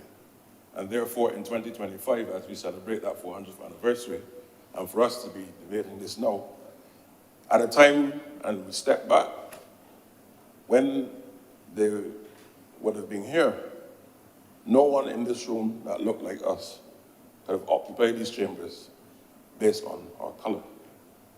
And for us to now, in the 399th year, come in full circle, in circumstances where Barbados, unfortunately, was the global headquarters of the British slave empire. And we can now have a bill that places for the benefit of CARICOM and Africa and the people to be able to build out their trade potential and their business potential is not only historic, but I think is one that is commendable and that we must really ensure that our people, not just in the Senate, but the people of Barbados and the people of CARICOM, to really understand the significance and the importance of it. And when you look at the fact that we are in our post-independence era, we are in the era of Republic Barbados, and then you also look at the fact that, and I heard the previous comments surrounding skepticism, and being the true Pan-Africanist that I am, being true to myself. The time has long passed, I don't want to say come, but the time has long passed for us to be skeptical of Africa. Because historically, more often than not just Barbados, but the region and the countries in the developing world, when things come from the global north, there's often a more acceptance to things coming from the global north than the global south. And why? A good job was done on ensuring that our ideology and our belief system is mirrored in the image of those who are not of our background. And I want to place on record, in my first debate, that I, Chad Blackman, and my last name perhaps is indicative of who I am, Blackman, will never, now nor in the future, ever place any level of undue, and I use the word carefully, undue scrutiny on people of Africa or African descent purely on the basis that they're African. Because in doing so, it means, therefore, that I am one to perpetuate an ideology of the global north, not all of them, but the global north in circumstances where persons died purely on the basis of the color of their skin, and I will not be a perpetuator of that ideological crime. And anyone, now or in the future, who does so, in my view, ought to repent to the ancestors of our country and the ancestors who, coming across the Atlantic, not due to the fact that they took a cruise ship and coming by choice, but due to the atrocities committed on them with no say, they died, unfortunately. And we have a duty to ourselves, to our past, and to our future to ensure that we do not bring that level of scrutiny onto any institution, particularly from Africa, on that basis. And I go on, but I think it's necessary enough for us to be very clear that self-hate must no longer be in our remit as a people, as it were. And we must love ourselves because we're African, majority of us. And whatever race you are, you must love yourself. Look in the mirror. Who are we? Why are we here? And in whose interests are we serving? And therefore, perhaps we may need not only a National Day of Prayer, but a National Day of Mental Cleanse, so that we can have our people understanding where we are relative to these things. But back to the more substantive side of the debate, Mr. President. This will now unlock the potential of two regions, both interregionally and intra-regionally. So for CARICOM countries now have at their disposal an extra tier of financing that can unlock the potential. And similarly, Africans looking to trade into Barbados and CARICOM, and also CARICOM into Africa, this allows for them to do so. But I'm also very proud because this has now come as full circle. I remember in September of 2022 when there was the African Caribbean Export-Import Summit, Investment Summit, held here in Barbados, where the heads of the two regions came here, and I had the good fortune of being the chairman of that summit, and also the chair in the opening ceremony and its closing ceremony. And for us to now have in real, tangible terms, at the agreement of both sides, this is not only historic, but it shows that the time has come where we are now taking words and marrying them to actions. And it gives real effect and is a real manifestation of those ideals and interests. And I want to place on record commendation to Prime Minister Motley, the CARICOM heads of government who agreed to it, and also President Orama, the head of the Afreximbank itself. Mr. President, the importance of finance for trade, as I've mentioned, and investments and development cannot be overstated. I've touched on the issue of the GDP per capita matrix, etc., and the major challenges that we have. But when we talk about a Barbados and a CARICOM on the front line of climate change and the lack of financing options, we therefore have to ask ourselves, who are the partners that we must now look to be able to build our elbow room and capacity to be able to respond? And therefore, that South-South cooperation is key. And I encourage us to also look further across the global landscape to see who we can tap into and what partners that we have. And I want to really commend the Afreximbank also for seeing the vision. Now, in order for the region to grow, and in order for Barbados to grow, exports are going to be critical. I want to repeat, in order for our country to build out and to gain the necessary foreign exchange for our country, export and export development and export-led growth is going to be key. And therefore, job creation for our people, including our young people, our creatives, our tech sectors, our scientific sectors, is of major, major importance. But in order for those things to become reality, you need the finance. And therefore, now, again, I come back to the point, this is incredibly timely. So therefore, we must now get our entrepreneurial class, our young entrepreneurial class, whether they're black, white, Indian, doesn't matter, to be thinking and looking across the landscape, where are the global opportunities for business and services? We just must not only have them thinking of Barbados alone, or in CARICOM via the CSME route, or CARIFORUM, if you include Dominican Republic, but also Africa. Yes, I say Africa, deliberately so. Because now you have the African Union, and within the context of the African Continental Free Trade Area, which is a similar arrangement to the CSME, we must now have our young people to reimagine their businesses being deployed in a way that they too, right, in the context of headquartering. There's nothing stopping, Mr. President, a young budding company here having a regional headquarters in Tanzania. Because why? In the expansion of their business, they must see that there's a wider market for their goods and services to be deployed. And I want to take this opportunity also and place on record high commendation for the CEO of Export Barbados, Mr. Mark Hill, who was at the vanguard of also the Afreximbank conference 2 years ago. And also Ms. Kay Seeley. No, Greenwich, yes, thank you, Kay Greenwich, who is the CEO of Invest Barbados, which now falls under my ministry. Both of them strong advocates for the deepening of relations with Africa, but not via sentiment.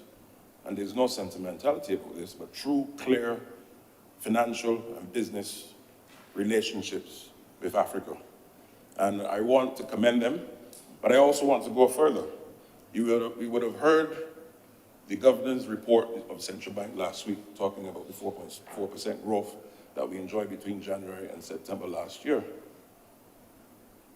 And he said very clearly, some of you should read the report if you haven't already, is that one of the things that will help us to leap forward as an economy, not just in the short and medium term, but long term, is a higher level of investment. And I can give you the assurance as the minister with responsibility for investment, working with Invest Barbados and our different ministries and partners, Barbados will go after aggressively but strategically in this year and the years to come, foreign investment that will redound to the benefit of Barbadians as well. And therefore, I encourage all of you to walk hand in hand with the government in that regard. Now, we've talked about the deepening of the relations, but what does that look like? In order for the country to be able to have, in real time, every day, that deepening done in a strategic way, you have to have feet on the ground, boots on the ground, as they call it. And that is why, a few years ago, the administration took a decision to establish a diplomatic presence in the continent. And therefore, we now have diplomatic presence in Ghana and also in Kenya. And I think this was done at the time under Minister Walker, who was then Minister of Foreign Affairs and Foreign Trade. And therefore, as we look to build out, we also have to see how can we bring this into real expressions for our people. And what does that look like?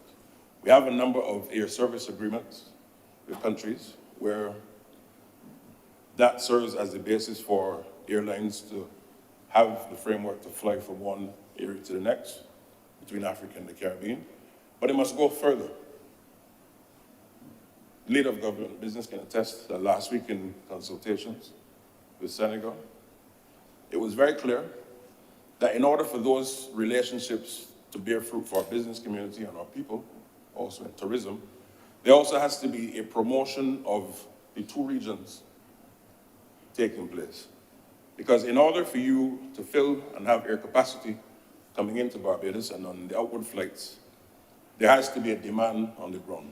And I really want to call on not just Barbados now, in order for it to work, using our strategic location as a logistics hub, there should be a strong African Union and CARICOM promotion of each other's jurisdictions in terms of business and tourism, so that you have a groundswell of demand and it allows, therefore, for a strong, not only mechanism, but private operators, for example, in the airline industry, being able to fill that demand. That is when you can really unlock the trade potential. So Afreximbank, of course, being part of the financial structure that can help to unlock that, but we have to do more. So we just can't rest on our laurels and say, we have this, and therefore the solution is now complete. But there's a big opportunity here. We now have a situation where Afreximbank is being domiciled here. But what's interesting is that it is the first time for that bank to have a headquarters outside of Africa. And for the fact that they have chosen Barbados, I want to repeat, let the record reflect, that for the first time, Afreximbank has a headquarters outside not just of Egypt or Northern Africa, the MENA region, or ECOWAS. We're talking the entire continent. They have chosen where? Barbados as the destination and the jurisdiction to serve as the anchor for this part of the world. And therefore, we must be proud as Barbadians that this is now taking place. But it is an opportunity to build on that. Why? And what do I mean? 4 weeks ago, I moved back to Barbados from a place you all know, Geneva. And 100 years ago, 102 right now, there was a big debate amongst the local citizenry in Geneva. But one person had a vision that Geneva should become the global epicenter of diplomacy. And at the time, it was seen as madness. But look today, all of the world's major institutions, diplomatic and otherwise, are housed in that little city called Geneva. And what does that mean for the country? It means that incredible sums of foreign exchange comes into that economy every single day. Who benefits? Restaurants, hotels, local landlords who rent their property to diplomats. They have a city of over 44,000 diplomats. So the economic activity that comes from having that jurisdiction being a global hub is tremendous. They purchase their cars, the embassies purchase their cars from where? The car dealerships in Geneva. Can you imagine, therefore, us repositioning Barbados as a jurisdiction, not just for tourists and business, but a place of global diplomacy in this part of the world and negotiations? There's room for arbitration here. So therefore, our mission to ourselves and to future generations is how do we reposition this country in that regard? We're blessed with sun, we're blessed with location, and therefore, I think adding to that limb, we have to ensure that our citizens are also competitive, added to the competitive limb of being multilingual, so that Barbados builds out its strategic capacity. And we're small enough to do it. We're not a country of 400 million people, or 200 million, or not even 1 million. Of course, there's a time coming that we have to increase the population, and that is key. It's a part of our necessary development. But the point is, we're small enough and nimble enough to do so. And therefore, as we move forward, we have to look at ensuring that we take this opportunity in the repackaging and the reimagination of who we are, anchored in the self-belief of our African history, and anchored in the belief that there's nothing too large for Barbados to achieve. And therefore, Mr. President, I want to commend the team who had the foresight of introducing and inviting and conceiving Afreximbank coming to our region. But in closing, I want to say this. It is no coincidence that this bill and debate is taking place now, as I mentioned before. And Barbados, and I want to say this again, Barbados and its leaders have always been visionaries. We've had our bumps in history, of course, like any other country. But we've always been visionary, and part of our DNA has always been that in order for Barbados to succeed, and those who have ears to hear, let them hear. In order for Barbados to succeed, our destiny must be wrapped up in CARICOM and the Caribbean. And when you look at from Grantley Adams, Barrow, St. John, Adams, number 2, Arthur, and now the Motley era, you would see a collection of leaders who understood that our mission is to ensure that regionalism plays its part. But I go further, that whilst that is necessary, it is not sufficient.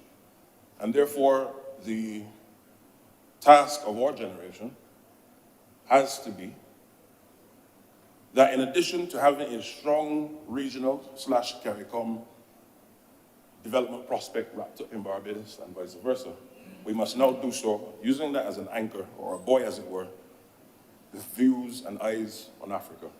And therefore, as we move forward, we must think of ourselves and in our terms and help our young people to understand as you grow, as you develop your ideas, your business, etc. You have Barbados, you have CARICOM, and you have the African continent, your home. That's where you're from. And therefore, I want to once again lend my support to this bill. I thank you, Mr. President. Thank you very much, Senator Blackman. You made your maiden speech. Well done. Senator Cummings.